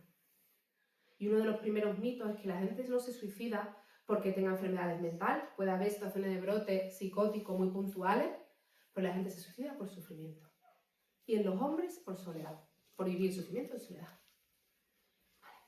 De cada 5 personas que se suicidan, 4 son hombres y una es una mujer. ¿Y sabéis por qué? Porque el patriarcado, como modelo social impuesto, casi en todo el mundo, castra la posibilidad que tenéis de compartir el dolor. Y las mujeres, por lo menos, nuestra vecina, nuestra prima, quien sea, en ese nos quedamos, en ese vamos a comprar, Mari, en ese estamos esperando para hacer pipí en el baño todas juntas, ahí nos contamos las cosas. Por eso hay más tentativas de mujeres que de hombres, pero se suicidan más hombres que mujeres. Y esto es un síntoma social de que la cosa está muy regular. Y ahora os explicaré un poco la teoría que hay sobre eso. ¿Sí? ¿Respiramos un poquito? Bueno, pues simplemente para que sepáis que las culpas las hay trascendentes y intrascendentes, está toda la teoría de la culpa, que por cierto, si queréis, en algún momento de este mes voy a dar un curso sobre ya no sé lo que doy. Creo que el 29 de mayo doy un curso sobre la culpa, completo, de principio a fin, desde por la mañana hasta por la tarde, en la Asociación de Terapia Familiar Andalucía, o algo así, Asociación de Terapia Sistémica Andalucía, y no me acuerdo dónde lo doy, pero lo tenéis en mis redes, pero porque todo esto me voy a acordar por momentos, pero sé que en mis redes está curso sobre la culpa. Bueno, trascendente e intrascendente, y quiero que nos paremos en un segundo, a ver que la culpa puede ser por acción y o por omisión. ¿Esto qué quiere decir? La culpa por acción es por lo que dije, hice y o pensé. Y la culpa por omisión, que no se ve tan fácilmente, es por lo que no dije, no hice o no pensé. Y está. Por no decir más que te quiero, por no dar más abrazos, por no haber estado más presente, por no haberme despedido, ¿no? Tremendo. Y todas se pueden elaborar. Dices, Alma, venga, ya si la persona que ha fallecido no está, ¿cómo lo vas a elaborar? Pues tenemos actualmente en psicología muchas técnicas que son muy potentes. Lo que se ve en la tele es la IA y la realidad virtual. ¿Habéis visto en China, en Japón, creo que están haciendo contacto con personas, o sea, contacto, experimentos con personas en las que hablan a la IA con sus personas fallecidas? Pues eso se hace en otras partes del mundo desde hace toda la vida de Dios. ¿Con qué? A ver si esto, si alguien es capaz de aprobarlo, voy a aprobarlo, me voy a la parte 2 veces. Si es capaz de alguien averiguar cómo podemos conseguir los mismos efectos que la IA o la red virtual tiene en nuestro cerebro, de otra forma, les regalo un libro. De los míos, pero no me lo he traído personalmente. O con el espiritismo. ¡Ay, espiritismo! ¡Ay, casi! ¿Quién ha dicho eso? Lo he escuchado. Sí, yo lo pilla. Sí, tú estás estudiando psicología, ¿en qué curso estás? Esto no será tu profesor, ¿no? Digo, que la tienes que aprobar, entonces poner una nota. Muy bien, ¿tú has estado conmigo, en serio? ¿Ha sido casualidad? No. ¡Ostras! ¿Te has dicho? Ahora lo digo, no, que no le voy a quitar mérito, que tal vez aquí, yo también lo he dicho. Es broma. Con las visualizaciones, queridas y queridos, que antiguamente se hacía con se me ha ido. Ay, se me acaba de ir, ay, esta es la menopausia, ¿vale? Que me tiene frita. La hipnosis, ¿vale? Pero hay una parte que no tiene por qué llegar a hipnosis, pero si llega al estado un poquito más alterado de conciencia, que es con la meditación y o las visualizaciones. El cerebro tiene muchas dificultades para distinguir lo que es real de lo que no es real, por eso lo pasamos tan mal con una película de miedo, sabiendo que están a 10 metros de la pantalla, ¿vale? O cuando nos cuentan historias de miedo y dices tú, vale, pero esta noche duermes conmigo, sí o sí. Eso es porque el cerebro parece que lo acompaña de una neblina, pero no está, o sea, tiene muchas dificultades. Pues eso es para lo malo. Para lo bueno es, tenemos mucha capacidad de entablar conversaciones y hacer muchas cosas a través de las visualizaciones, de las meditaciones. Y hay una técnica muy buena de psicodrama de Levi Moreno que se llama la silla vacía, que es una de las grandes técnicas que usamos en el proceso. Pero no os hago spoiler porque además que no lo voy a poder contar, me deja con toda la intriga, pero podéis hacer formación y esas cosas acá. Pero se puede y se debe y se trabaja. Y en el libro que tenéis gratuito, que fue el que elaboré para la Consejería de Educación en la época del COVID, creo que fue, que se llama Hacia el agradecido recuerdo, un manual de 200 páginas para elaborar el duelo infantil, primaria y secundaria. Ahí tenéis toda una guía concreta, pero concreta del nivel. Ahora enciende el play de no sé cuánto, ahora lee esta meditación, ahora haz esto, ahora este ritual. Tenéis toda la guía completa para elaborar el duelo. Este es el ámbito educativo porque lo pido consejería, pero lo podéis extrapolar a cualquier otro ámbito para elaborar el duelo con cualquier edad. Tenéis las guías, las meditaciones, enlaces a las músicas que tengo en Spotify con todas las canciones, todo, lo tenéis todo. Una de las grandes técnicas, la silla vacía, que en los centros educativos, por aquello de que son muchas personas, se hace con el cuerpo y entonces visualizan que el amigo está enfrente y se escriben unas cartas, un trabajo muy bonito. Pero se puede y llevamos 40 años trabajándolo, ¿vale? Venga, pues entonces voy a parar aquí un poquito y me voy a ir a al suicidio para meterme un poquito más, para hablar de suicidio y un poquito de educación emocional. Vale. ¿Sí? Venga, pues voy para acá.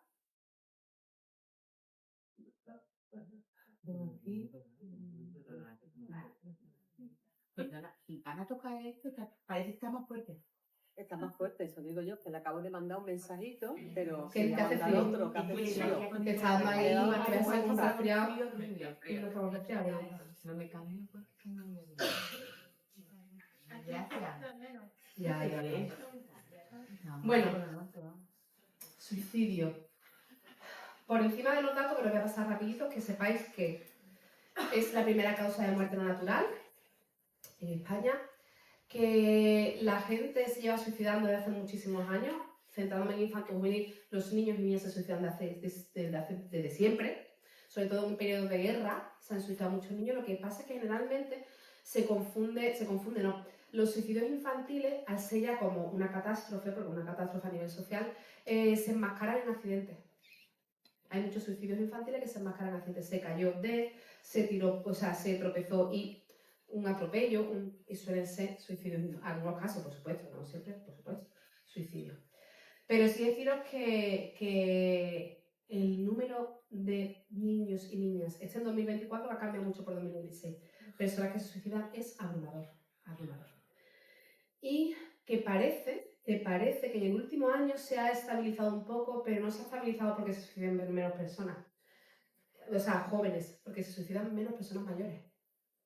Porque antes el suicidio eran personas mayores que llegaba un momento en el que no había la ley de cuidados paliativos, no había la ley de la muerte digna, entonces llegaba un panorama en que se quitaban de medio.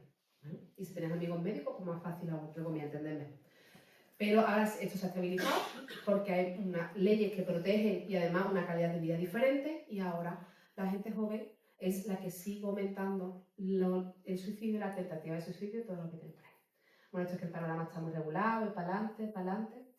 Debemos diferenciar entre lo que es un acto suicida, una comunicación suicida, una ideación suicida. Voy de menos a más. Ideación suicida, comunicación suicida y acto suicida. ¿Vale? El acto suicida puede terminar consumado, es decir, la persona ha fallecido, o bien porque interviene una persona y puede rescatar, o bien porque la persona no ha calculado bien, entender la expresión que parece frívola, ¿vale? La persona no llega a fallecer. Y en los últimos años se ha introducido un término que me resulta bastante interesante, se llama, TOC de suicidio, que es TOC de pensamiento, es un trastorno obsesivo compulsivo en el que hay una vía del cerebro que está como una carretera que está permanentemente circulando el pensamiento, ¿no? Y puede haber de comprobación, de limpieza, de orden, de muchas cosas. Pues hay uno que empieza a hablarse del TOC de suicidio, que es un pensamiento recurrente en el que no puede salir de la mente, en el que todo gira en torno al suicidio. ¿Vale? Os he puesto las características. En la ideación suicida hay un plan, una ideación, deseo de muerte, ideas de muerte. En la comunicación hay una amenaza, una advertencia, expresiones verbales, no verbales. Y en el acto suicida, pues suicidio consumado e intento suicida. ¿Cuáles son los mitos? Así como muy básicos, porque supongo que muchos lo sabréis, pero lo digo. No son una llamada de atención, ¿vale? Es una manifestación de sufrimiento. Por eso en los centros educativos ya no nos la jugamos, y antes sí nos la jugamos, o sea, jugamos, antes estaba, a lo mejor pues, se relativizaba un poco, pero ¿por qué no nos la jugamos? Porque sabemos que se suicida y es suicida, ¿vale?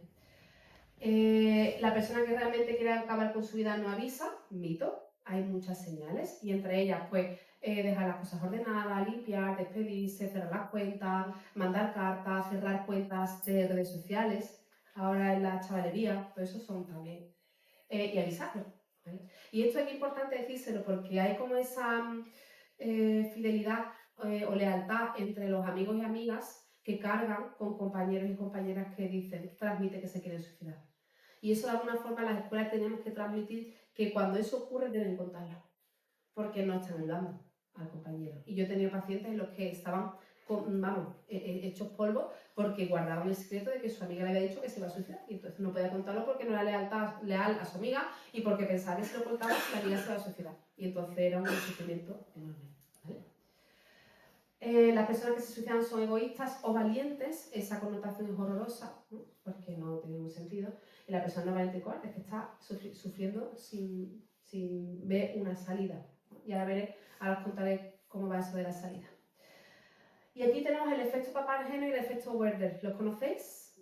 ¿Sí? El efecto Werder, no sé si se dice así, Werder, es aquel en el que cuando se une una tendencia, una moda, ¿entendés?, con el suicidio y no hay una buena educación emocional, protección, se ha estudiado que aumenta el índice de suicidio, ¿vale? Hay sufrimiento social y falta de protección, aumenta, efecto Werder. Pero el efecto Papageno, que si queréis os paso la última investigación que hice sobre eso, una revisión de esto, se me ha ido el nombre, una scoping review, que no sé decir de otra forma, una scoping review, demostraba que cuando hay sufrimiento y hay una buena educación emocional, un buen acompañamiento y una buena detección, el suicidio / conflicto escolar disminuye casi al cero. Casi al cero.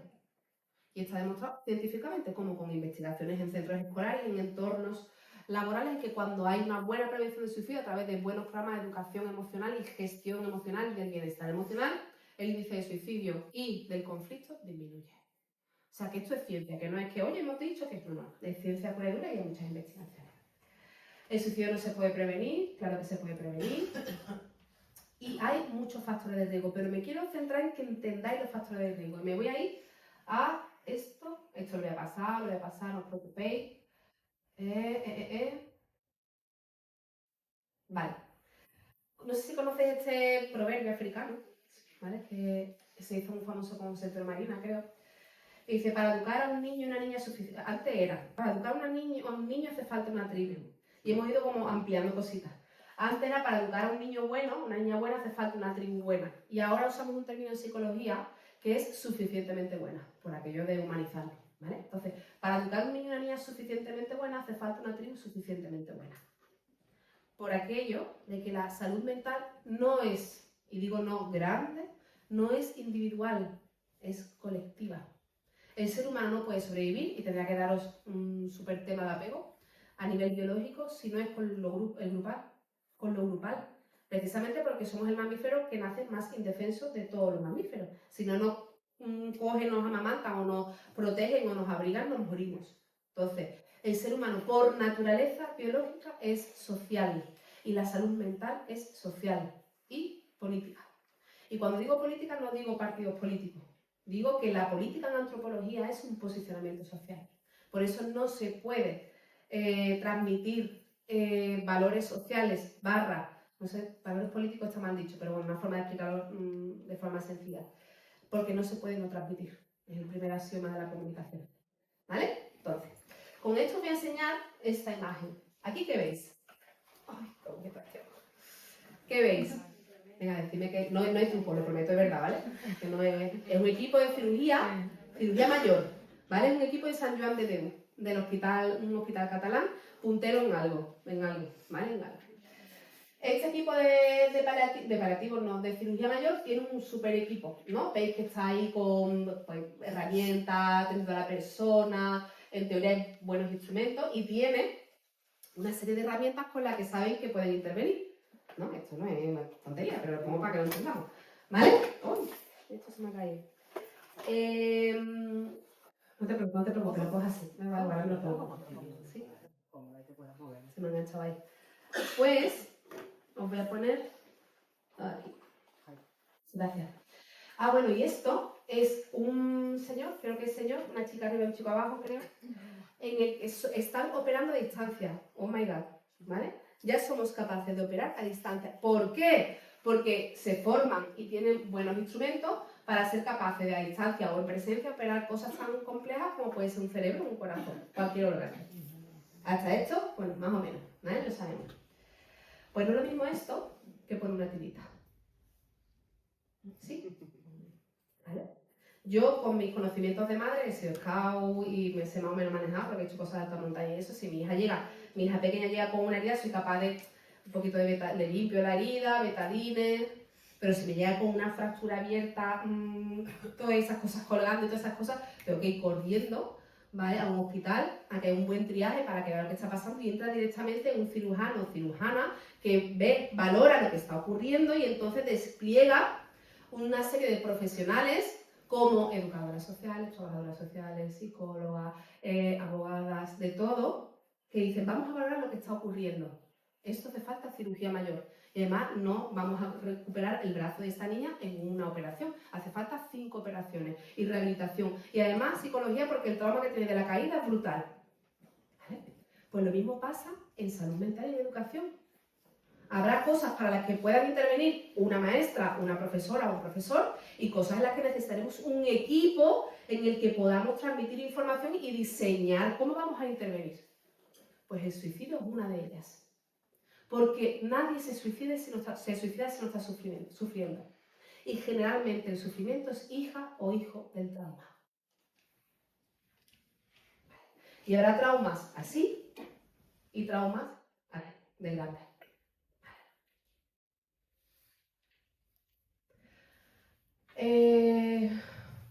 Con esto ahora voy a decir una cosa con respecto a los niveles de trauma, pero aquí os pongo una foto de Claudio Naranjo, que era un psiquiatra chileno, que dice: la educación no es una reparación para la vida, es la vida en sí misma. Y yo me he permitido adaptar la frase del maestro a la educación es una preparación para la vida y es la vida en sí misma.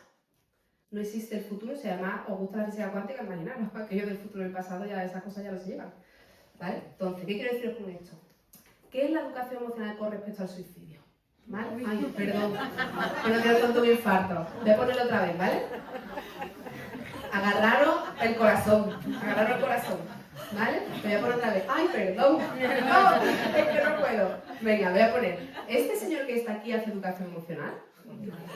¿No? ¿Que no? Vamos a ver, pensadlo, venga, otra vez. ¿Este señor que está aquí, con esa demencia tan grande que tiene, hace educación emocional? Negativa. Vale, negativa, el concepto negativo positivo, pero entiendo. ¿Vosotros sentís miedo? Asco, ira cuando lo veis, y eso es educación emocional. Claro, hace educación emocional. Voy a acercarme el micro, ¿vale? Como si fuera una cosa. Señoras y señores, este señor es experto en generar miedo. Claro que hace educación emocional.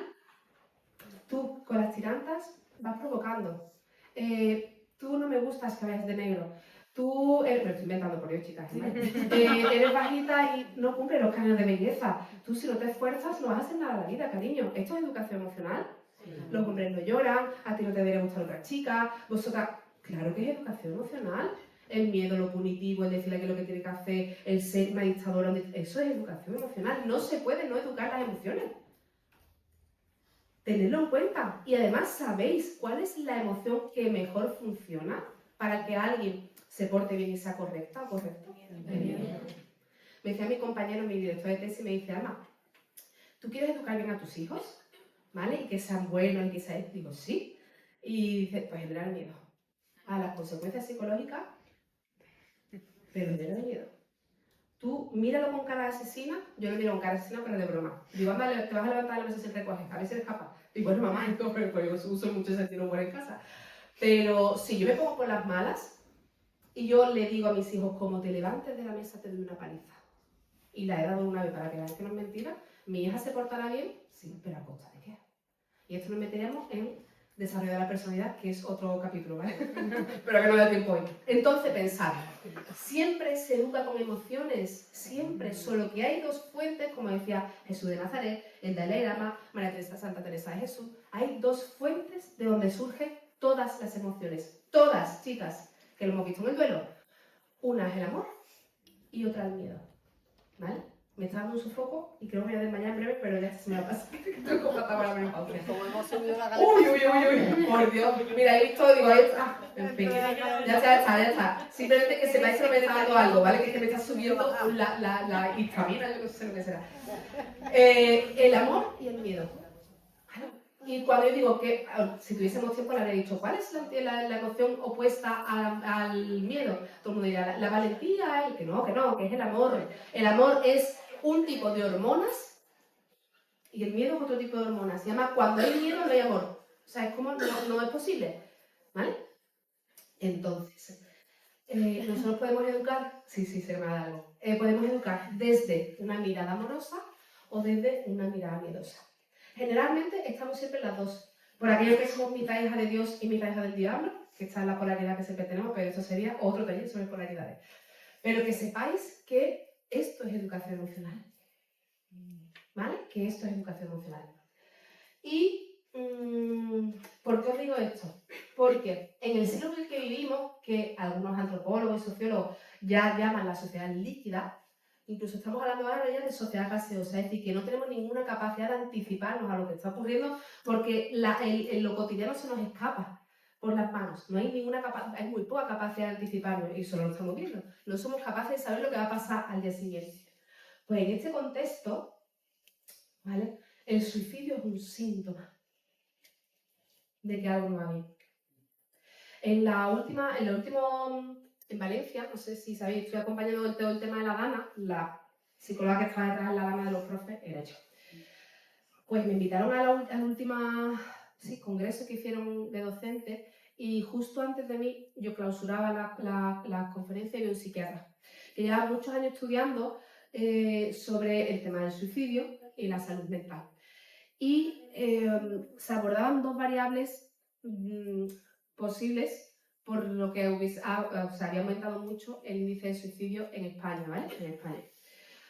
La primera se cree que era por el COVID, ¿vale? Y se consideró una variable muy potente. Pero ¿sabéis cuál ganó por goleada? Ahora vamos a flipar todo y todo, aunque creo que no va a extrañar. Las redes sociales. Las redes sociales ganó por goleada. La exposición Werder al suicidio, a los problemas de salud mental, a la violencia, sin una legislación que proteja a los menores, porque es que no nos está dando tiempo a las personas adultas a decir, ¿pero esto qué es? ¿Cuándo han llegado las redes sociales para quedarse?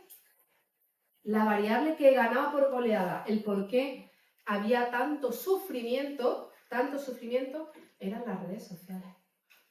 ¿La solución es quitar las redes sociales? Pues ahí estamos en el debate. Hay que ver las edades, el tipo de red, son muchas cosas muy complejas y muy rápidas. ¿Que la solución es quitar los móviles? Es que es muy difícil quitar los móviles. Podemos proteger hasta ciertas edades, pero en la no pantalla es prácticamente imposible. Entonces, esto requiere un debate cuya base está en la educación emocional. Entonces, en esta nueva era, yo quería poner una cosa que no viene aquí, no sé ahora cómo saldrá. En esta nueva era en la que estamos entrando, que en los 80, 90 se llama la New Age, ¿no? Esta nueva era, a nivel psicológico, pues si tenemos enfoque de tercera, estamos hablando de cuarta generación en psicología. Tercera generación es todo lo que está relacionado con la aceptación del compromiso, con esa neurociencia más avanzada, pero gracias a la IA y a los ordenadores que empiezan a tener una base cuántica y todo el descubrimiento del epigenoma y todo el descubrimiento del corazón humano, ¿vale? Pues estamos empezando a hablar de enfoques psicológicos o clínicos de cuarta generación, porque se empieza a tener en cuenta la frecuencia de los órganos, la frecuencia, bueno, es una cosa muy guay, pero que no me puedo en el día con esto. ¿Ibas a hacer una pregunta? ¿No? Vale. Pero esto es a nivel psicológico, ¿vale? Fijaros en educación. ¿Vamos a ayudar a todas? ¿Sí? Venga, vamos allá.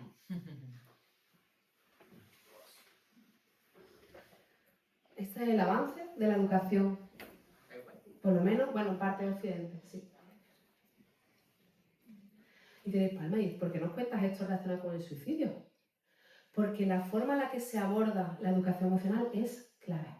Es clave en la prevención del suicidio. Y cuando digo educación, aquí estoy hablando de escuela, pero también estoy hablando de casa, de familia, de entorno. ¿Vale? ¿Y sabéis por qué se hace esto? Porque esto es antropología de la educación. Porque la educación es el arma de construcción masiva más potente que existe. ¿Tú quieres cambiar el mundo? Cambia la educación. ¿Quieres seguir teniendo el mundo que tenemos? Educar de una forma concreta. Entonces, lo que nos está poniendo por delante del suicidio es que estamos en una crisis mundial, pero muy occidental, ¿no? Sobre todo, en el que hay mucha gente que se suicida. Y esto es un síntoma de que algo en nuestra chavalería no está bien. Y debemos abordarlo como un equipo complejo de cirugía en el que médicas, docentes, juezas, abogados, abogadas, educadoras sociales, antropólogas, nos sentemos a hablar. Y por lo menos en el ámbito más cercano, a ver qué está pasando, qué tenemos que hacer. ¿Vale? No sé si el mito de Platón, o sea, el mito de la caverna de Platón, ¿vale? Bueno, pues el mito de la caverna de Platón hablaba de ese despertar de la conciencia, en realidad, que es lo que la base también de los New Age, ¿vale? Que se da en ese momento. No sé si habéis visto Los Cruz. Los Cruz es esa película, va sobre eso. Un padre cavernícola metido en una cueva en el que su hija adolescente le pone por delante, se tiene que enamorar de un chico, que no es una chica, pero bueno, se enamora de un chico, que forma parte de una era nueva en la que le dice, oye, que tu mundo, que ya no está funcionando, ¿vale? Que se va a destruir y que tenéis que veniros conmigo a descubrir un mundo nuevo, diferente, pero yo os voy a acompañar. Y la familia se enfrenta a todos los miedos habidos por haber, ¿sí? No sé si la habéis visto, pero es muy chula, por además con los adolescentes, para estudiarla, buenísima. Cuando llegan, no voy a intentar hacer spoiler, pero bueno, lo que un poquito voy a hacer. Cuando están a punto de cruzar, el que se queda atrás es el padre, muerto de miedo. Y en la naturaleza, como otras historias, las que le pegan el empujón y consigue saltar al mundo nuevo. ¿Qué es lo que se encuentra? Pues no reconocen las plantas, los animales, los olores, todo nuevo. ¿Vale? pero ahí en conjunto van consiguiendo, con aquello de que la unión hace la fuerza, pues desenvolverse en esta nueva sociedad. Pues eso es lo que estamos viviendo ahora. Necesitamos respuestas emocionales para una situación social que requiere también de un acompañamiento de la legislación que tenemos, pero y para eso no nos da tiempo. Pero hay cosas que sabemos que funcionan bien. Sabemos que hablar del duelo funciona, sabemos que hablar del suicidio funciona, que educar en las emociones funciona, que meditar funciona, que meditar todos los días funciona muy bien. O sea, hay muchas cosas que sabemos. Lo que pasa es que no nos paramos y no nos enseñan a hacerlo. ¿Vale? A ver si viene lo que digo así. Por eso, la sociedad que queremos debe tener en cuenta las competencias espirituales, corporales, emocionales, intelectuales, sociales y culturales. Estas dos se nos olvidan siempre y son fundamentales, ¿vale? Porque somos seres sociales y culturales. Y, espérate lo que esto yo quiero decir, ¿vale? Ahora me voy a lo práctico. ¿Cuál es la base del suicidio? ¿Vale? Con aquello de, pero Ana, ¿cómo medimos el sufrimiento? ¿No? ¿Qué es el sufrimiento? Porque el sufrimiento para María es una cosa, para Manuel que viene de Colombia es otra, para Mohamed que ha pasado por media África para venir es otra, y para Rocío que no sabe lo que le pasa porque lo tiene todo en la vida es otra. ¿No? Pues ahora lo voy a explicar yo, mi teoría. Acordaros de esta caja, ¿vale? Imaginaros, no, todas las personas nacemos con una caja de herramientas. Imaginaros, ¿vale? Una caja de herramientas. Que la gaviota llegue, la gaviota no la cigüeña, ¿vale? La cigüeña llega ahí a Andalucía. La cigüeña llega y en lugar de dar a un niño te da una niña a un niño con una caja de herramientas. ¿Sí? Venga.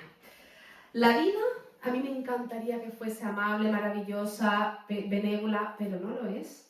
Tenemos un mundo líquido en que no sabemos lo que va a pasar dentro de una hora, sin generar ansiedad, pero no lo sabemos.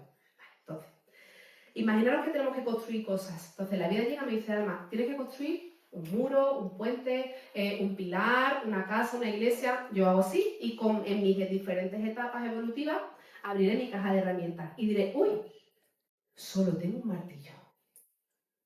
Si solo tengo un martillo, el puente que me han pedido, diré, ostras, ¿cómo construir un puente solo con un martillo? Pero ahora resulta que mi compañera de al lado abre su caja de herramientas y tiene un martillo, un cincel, una plana, un nivelador, tiene ladrillos, tiene... Y mi compañera del otro lado tiene todo eso más arena, agua. Entonces, si a mí me enseñan yo misma conmigo de esta educación emocional o esta psicología tan individualista que tenemos, claro, mi sufrimiento será brutal. ¿Por qué? Porque tengo que construir un puente y no puedo. Solo tengo un martillo.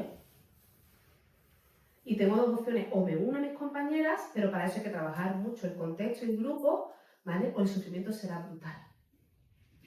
¿Sí? Vale. Pues la maleta es al suicidio, ¿vale? La salud mental, la educación emocional.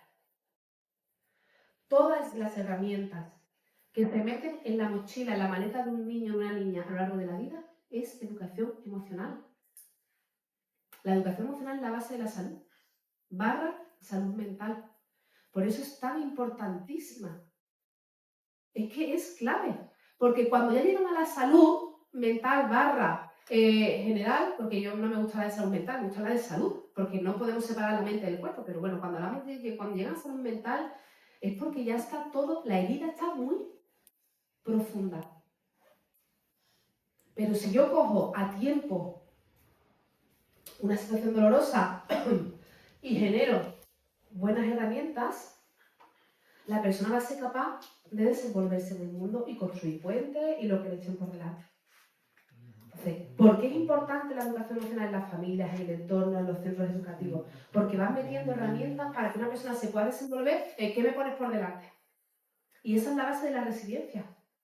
¿Qué ocurre con el suicidio? Pues que llega una situación difícil, abren su maletín y dicen, hostia, no tengo herramientas para esto. Y para lo que una no tiene herramientas para decirle, esto es real, lo he visto hace poco en Sevilla, una chica se suicida con su chico porque no le habían aprobado la relación de pareja. Ostras, no voy a entrar en juicio, pero digo, qué pocas herramientas tenía esta chica o este chico para ver más y decir yo, nuestra única solución es suicidarnos. Y sin embargo, Mohamed, que se ha pegado media vida, con 5, nació cruzando el estrecho en una patera, llegó con un añito, fue a Francia, después volvió a estar en 30 colegios, su madre está fatal, es un chico que intenta salir adelante como puede, ¿vale? Abre su caja de herramientas, tiene buenas herramientas. ¿Por qué? Pues son muchas cosas, es el apego, es el vínculo, son muchas cosas, son muchas variables. Pero que una tenemos clara que es la educación emocional. ¿Vale? Y las competencias, que no sé si están aquí, no, bueno, es que no sé si lo he puesto por aquí adelante, porque es como enseña tantas cosas. Vale, vaya spoiler pues he hecho, pero bueno. Ay, que no se da para atrás. Venga.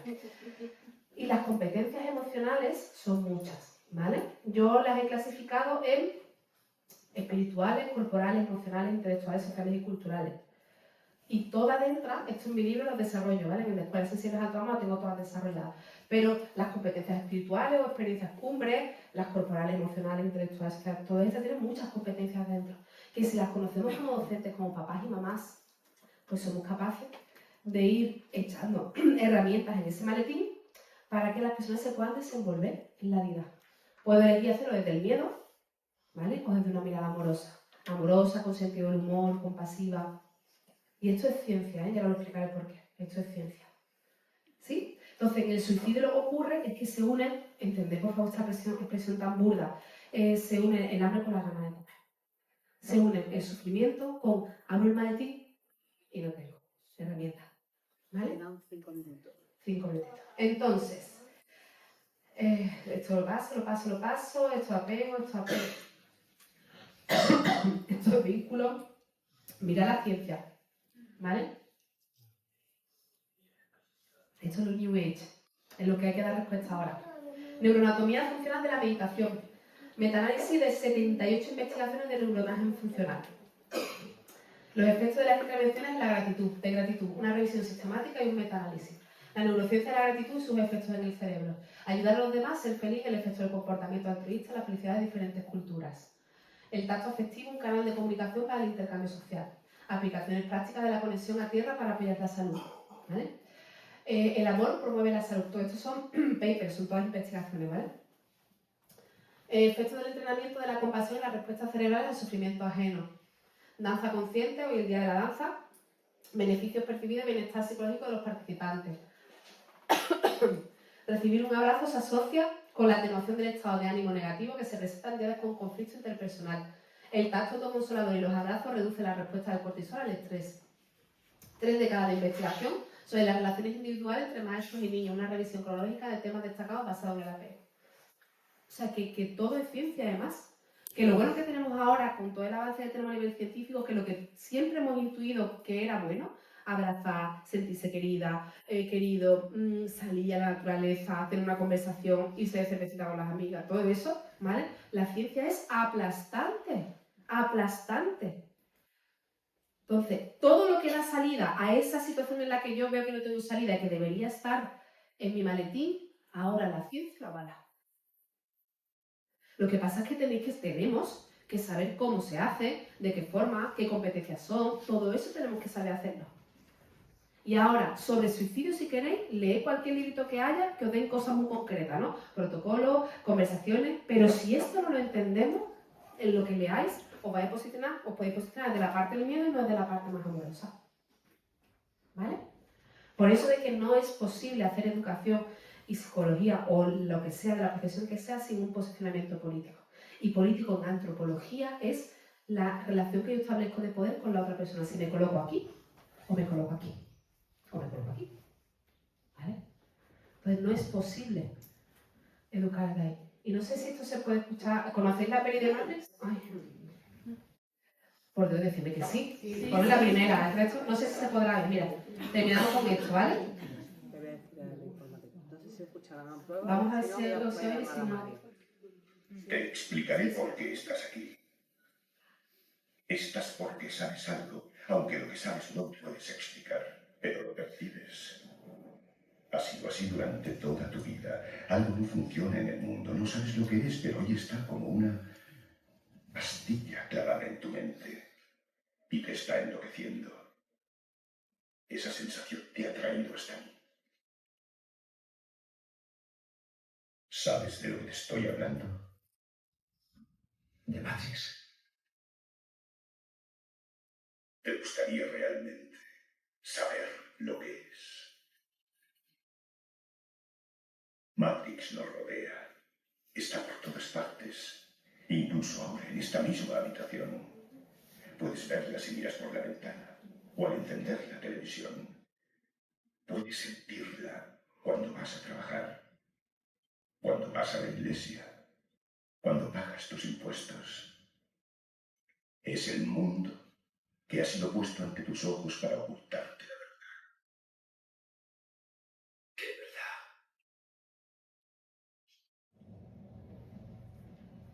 Que eres un esclavo, Neo.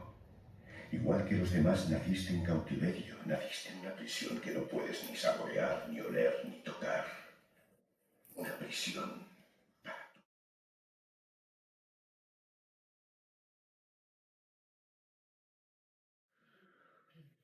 Por desgracia, no se puede explicar lo que es Matrix.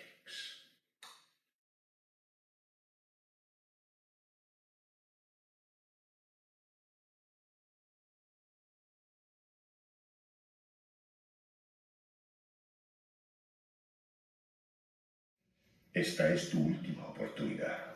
Después ya no podrás echarte atrás. Si tomas la pastilla azul, fin de la historia. Despertarás en tu cama y creerás lo que quieras creerte. Si tomas la roja, te quedarás en el país de las maravillas. Y yo te enseñaré hasta dónde llega la madriguera de conejos.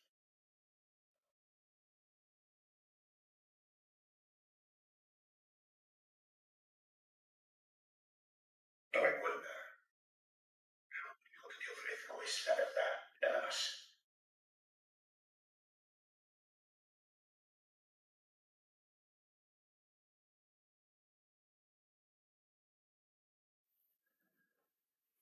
El mito de la caverna de Platón habla de esos hombres, ¿no?, que veían unas sombras proyectadas en la pared y que pensaban que eso era la realidad, ¿vale? Y de repente salen, que este es el camino de la conciencia, ¿no? Bueno, sí, esa toma de conciencia de que otra forma, educar otra forma del mundo es posible. Que eso es doloroso, claro que es doloroso. Que significa deconstruir muchas cosas que tenemos para volver a construir, claro, ese es el camino, ¿no?, de la conciencia. Pero que es bonito, que es interesante, que es, para mí, la única salida que tenemos ahora mismo, también. Y esto no se puede desarrollar solo cuando se llega ya muy mal, o cuando se está muy mal, o cuando ha habido muchos años. Esto hay que empezar de infantil, en casa, en las escuelas, desde pequeñitos y pequeñitas. Debemos ir dando herramientas en la caja de herramientas a estos niños y niñas para que puedan, para que sepan que cuando viene una situación muy difícil, pueden abrir la caja de herramientas para ver qué herramientas tienen y si no, llamar a una persona para que les ayude, ¿vale? Y esto podemos posicionarnos desde la parte del miedo, que habéis visto que es una educación emocional muy potente, porque no existe la educación no emocional, ¿vale? O desde una corriente de educación emocional que nos interpela, que nos cuestiona, y esto es lo que la chavalería nos está poniendo por delante. Es decir, necesito que os pongáis las pilas, que os actualicéis, que es que no tengo herramientas, que esto es fácil, no, que puede parecer demagogia, pues un poquito, podría parecer, ¿vale? Pero es la forma en la que estoy intentando, ¿vale?, concienciar de que el suicidio es un síntoma social, de que en algo, y cuando digo estamos fracasando no me refiero, no personalizo, pero sí hay algo que no sabemos hacer bien como sociedad. Y que sabemos que hay un antídoto, que es pararse. Y como estos médicos y médicas, pararse, ver qué está pasando, escuchar y empezar a desarrollar esas competencias emocionales, ¿vale?, para dar una respuesta a ese sufrimiento ajeno. Por eso, huir, entre comillas, de esa perspectiva de la prevención del suicidio, que solo se queda en los protocolos, porque al final no da una solución. La solución es compleja, no es coyuntural, es decir, tiene un recorrido y además es multicausal y necesita, pues, herramientas múltiples, ¿no? Y no sé si no le queda algo más. No, y como siempre termino, que llega un momento en el que tenemos que elegir si elegimos pastilla roja o pastilla azul, ¿no? Y eso ya es cuestión de cada una cuando llegue y cuando sea el momento. Pero para mí, el ser capaz de ver la sociedad desde la pastilla en la que sé que todo es duro, pero me hace vivir con un poquito más conciencia, pues es lo que me da ahora mismo más tranquilidad. ¿Bien? Y bueno, os dejo esto también para que lo veáis, estrategias, todo lo que tenéis, que os he resumido un montón de cosas, labor docente, el duelo traumático, y hasta aquí tenéis mis datos y ya está. Muy bien, pues nada. ¿Vale?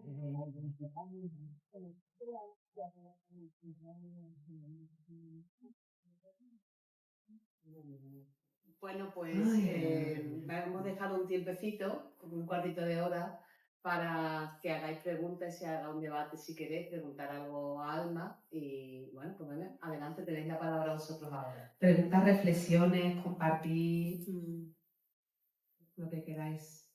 Si no empieza nadie, empiezo yo. Bueno, pues voy a empezar yo. Creo que me escucháis todos desde el final, ¿verdad?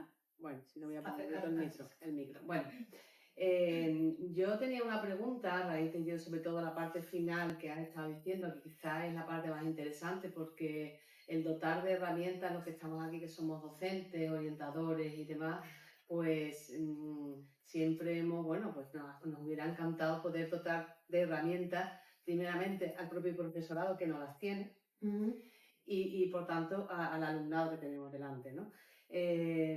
Recuerdo que hace poco tiempo lo único que había de educación emocional ya era, tú has dicho, dices, habría que empezar desde infantil, pero aquí nosotros siempre empezamos al final por la última etapa. Y en cuarto de la ESO, pues ahora ya hace un par de años, creo que 2 o 3, que se ha puesto una asignatura que es una optativa, que además es optativa, que el que la quiere coger la coge y el que no, que nos la dan así, sin una programación, sin una preparación, sin nada de nada, que se lo damos o los orientadores o los filósofos, pero que yo sepa no hay absolutamente nada más. Y siempre estamos dependiendo un poco de la buena voluntad de que el profesor quiera o esté formado, o sea, y luego después también ocurre que cuando la gente que acude a este tipo de formaciones, de educación emocional, quizás a lo mejor es la gente que menos falta le hace, porque ya tiene una predisposición, ¿verdad?, a ser así, ¿no?, a tener más empatía, a poder ayudar más al alumnado. Entonces mi pregunta es, o mi reflexión es, ¿qué pasa con el sistema educativo que llevamos tantísimos años así y aquí no cambia absolutamente nada? Me ha hecho mucha gracia bueno, no mucha gracia, las fotografías que has puesto de cómo era la escuela desde los tiempos primitivos hasta ahora. Yo siempre recuerdo, digo, es que a mí me daban las mismas clases hace 50 años mis profesores que las que estamos dando ahora. Y es que flipas. Porque es que tú dices, bueno, yo incluso he estado en centro, en los muchos que he estado, voy a decir cuál, que se sienta el profesor en la mesa, eso hace 2 años, no estoy hablando de hace 30, y llega y dice, abran el libro por la página 33, ejercicio 5, Manuel, ¿lo has hecho? Y yo entro y le digo, ¿y te pagan por esto? Porque es que es flipante, o sea, es que es demasiado. Y como aquí, para que tú, es decir, la libertad de cátedra, y tú, si no, tú no estás matando a un niño, a ti no te echa allí ni Dios, que tiene unas oposiciones aprobadas, no hay ningún control, la excepción lo único que es punitiva en el sentido de que se ha hecho algo mal, voy a por ti, pero se acabó la presente historia. Entonces, no sé, tú que has investigado tanto, que estás investigando y tal, ¿qué se puede hacer ante esto? Porque es que yo no veo, yo llevo 30 años en el sistema educativo, en secundaria, y yo no veo que esto avance prácticamente, o sea, si el avance que nos quieren vender es una optativa en cuarto de la ESO, que se llama educación emocional, apaga y vámonos. En Cataluña me han metido mozos de escuadra no sé, escuchaba en la curso educativo. Yo tengo la esperanza, cuando yo empezaba formaciones en los centros de formación del profesor, éramos 3. Mi prima que era maestra, mi madre que era maestra y yo, casi. Y ahora, pues, hacemos una convocatoria de educación emocional de escuelas sensibles al trauma y la última que hicimos en el CED de Sevilla, que era sobre suicidio, la anterior de trauma, la anterior de duelo, eran 250 docentes. Solo es que en Sevilla, yo creo que se están haciendo muchas más cosas, pero es verdad que nos encontramos con una violencia, no sé si decía como arquitectónica, no sé cómo decirlo, los espacios, los horarios, ahí es muy violento. Entonces, a las personas que tenemos interés por hacer otra escuela, al final es que tenemos 4 paredes y un ritmo que entonces eso es difícil. Entonces, pero con eso contamos. Ahora, para mí, voy a decir como diferentes ideas. Otro para mí, los equipos directivos. Fundamental. Los equipos directivos son los jefes y jefas del timón, o sea, son los que llevan el timón del barco. Y es que es importantísimo que haya en la directiva de una empresa como un centro educativo de infantil, primaria, secundaria, estoy hablando siempre de la pública, personas que se cuestionen el modelo educativo. Porque ya he dicho antes que la antropología de la educación sabemos que la educación es de los contextos, de las instituciones sociales que más conciencia generan para un lado o para el otro. Porque hay cambios políticos cada vez, gracias, que se ha portado súper bien, que hay que decirse, es un campeón.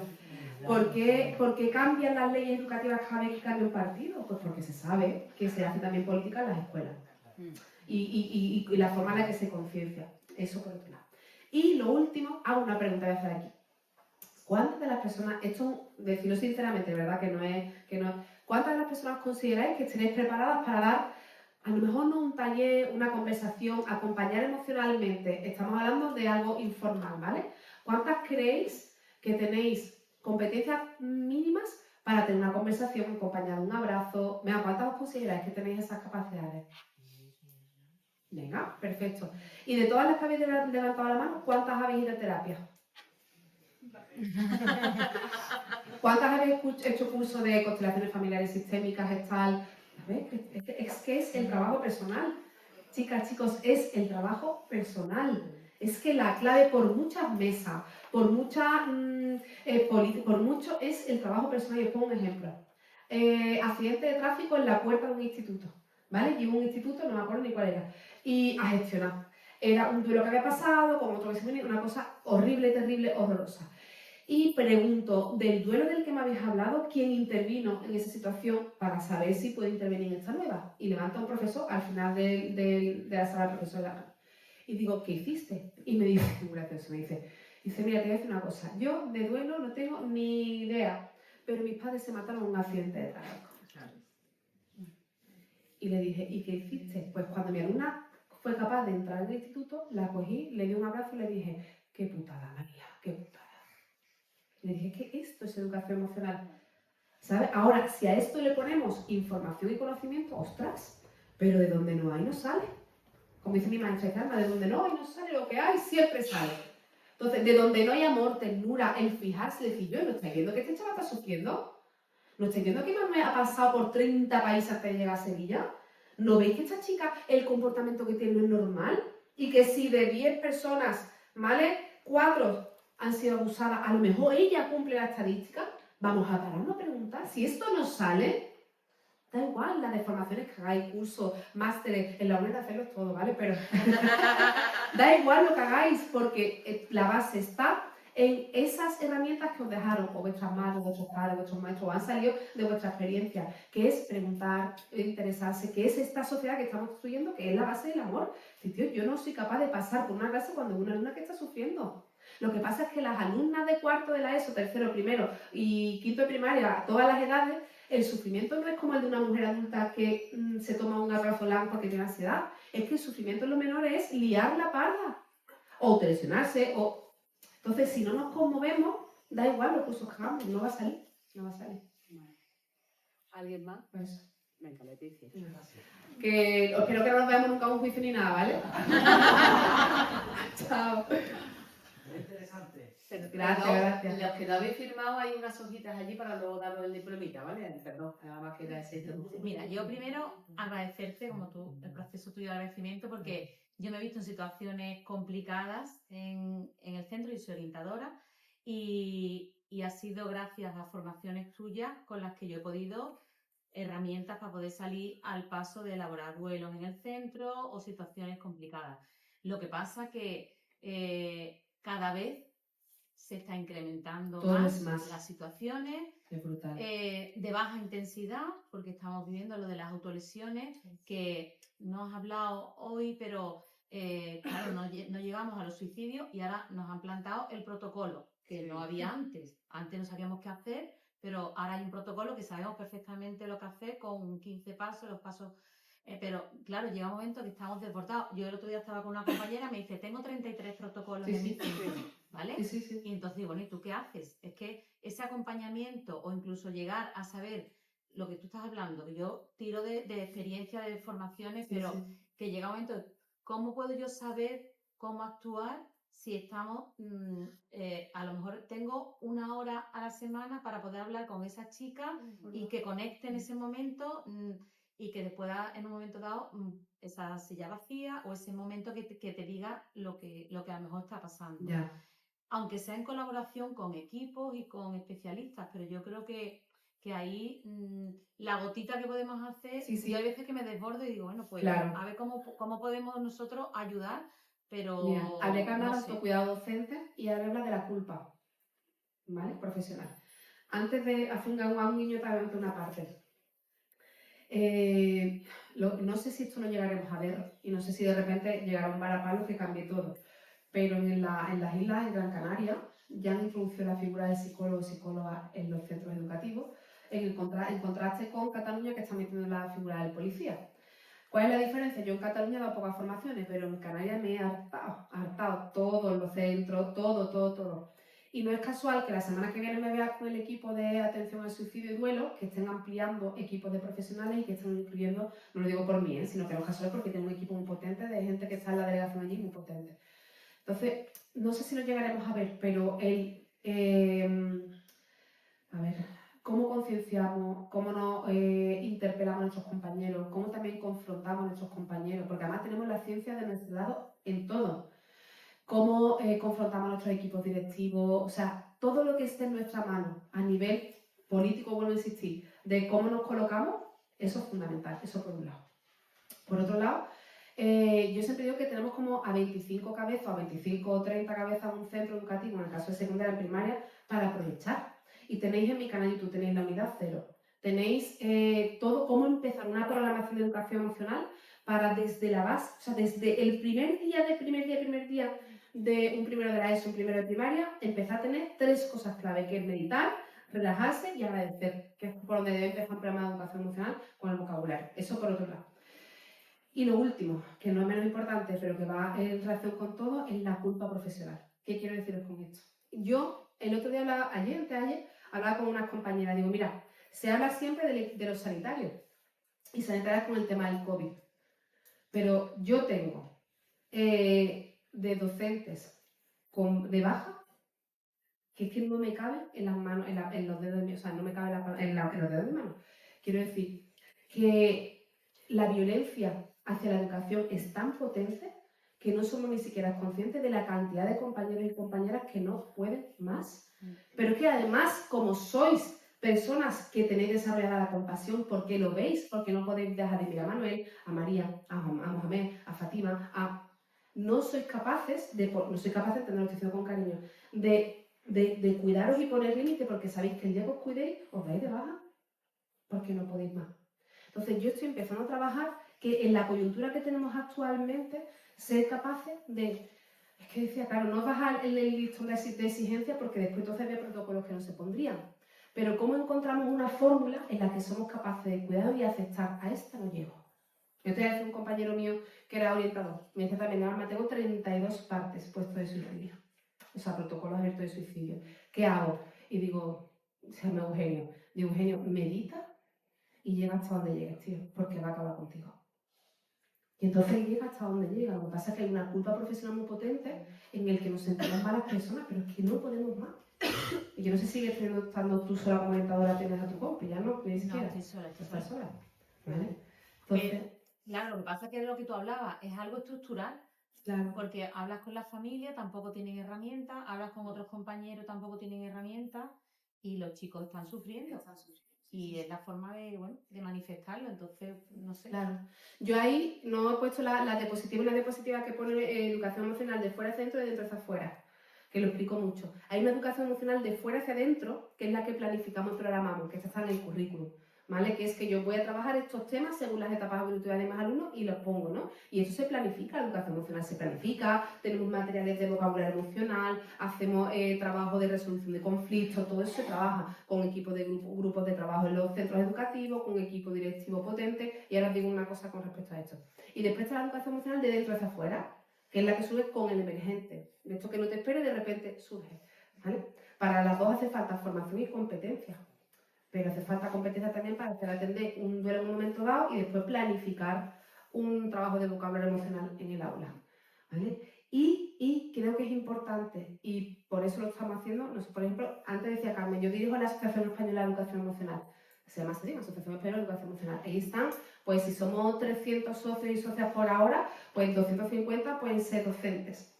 ¿Qué estamos haciendo? Uniéndonos, y mucho de la pública, casi todo de la pública, uniéndoos para saber qué se puede hacer. Y tenemos a directoras, orientadoras, ¿qué hacer? ¿Cuáles son las conversaciones? ¿Y cómo hacéis esto? ¿Y esto cómo lo lleváis a la práctica? ¿Y esto cómo lo estáis haciendo? Por aquello de que la unión hace la fuerza. Entonces estamos empezando a generar movimientos educativos en los que estamos empezando a plantearnos cosas diferentes, a plantearse cosas diferentes. Entonces tú estás solo en tu instituto, pero tienes a 299 personas en un grupo en el que estás diciendo, oye, ¿cómo puedo hacer esto? ¿Cómo puedo llegar a este cuento? ¿Cómo puedo trabajar con estos alumnos? ¿Cómo puedo...? Planificamos, programamos, tenemos grupos de trabajo, delegaciones. Estamos organizando un movimiento social en el que estamos intentando cambiar un poquito la educación. Pero surge de los recursos que tenemos, que ahora mismo sé que en tu caso no es la soledad. Vale, había otra pregunta, por ahí había alguien que haya levantado la mano, si ya la última porque es que nos van a echar. Mi pregunta es un caso concreto de una chica que conozco que es menor, está entrando en la adolescencia y tiene pensamiento suicida. O sea, aquí el problema es que la familia es el problema. Ya. Entonces, en estos casos, ¿cómo se puede ayudar a este tipo de personas? ¿Tú qué relación tendrías con ella a la hora de trabajar? Es que yo no comparto nada con ella, es amiga de mi hermana. Vale. Entonces yo como tal con ella no hablo. Vale.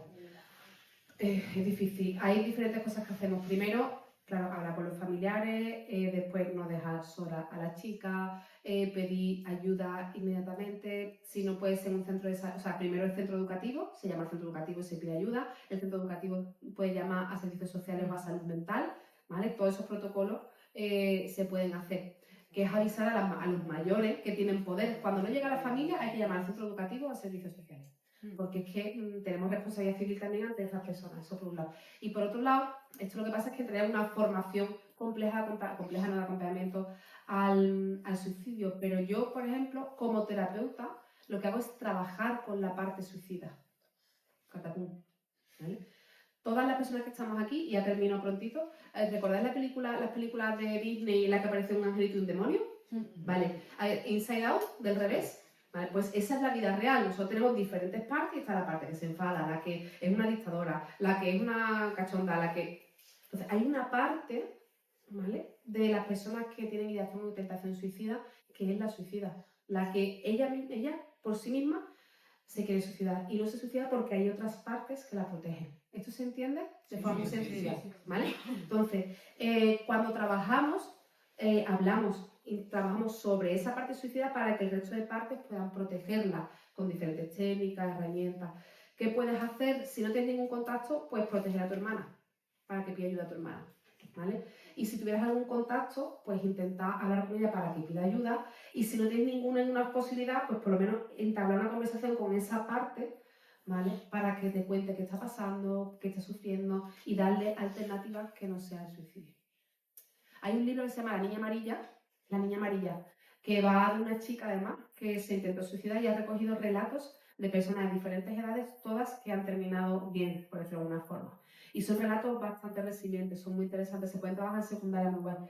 Y se llama eso, La Niña Amarilla. En Instagram tiene también una cuenta, y cuelgan muchas cosas sobre sensibilidad, sobre el suicidio. Y después está la Asociación Papageno, o la Fundación Papageno, no sé si es asociación o fundación, que también tiene muchos recursos, ¿vale?, para poder trabajar también con eso.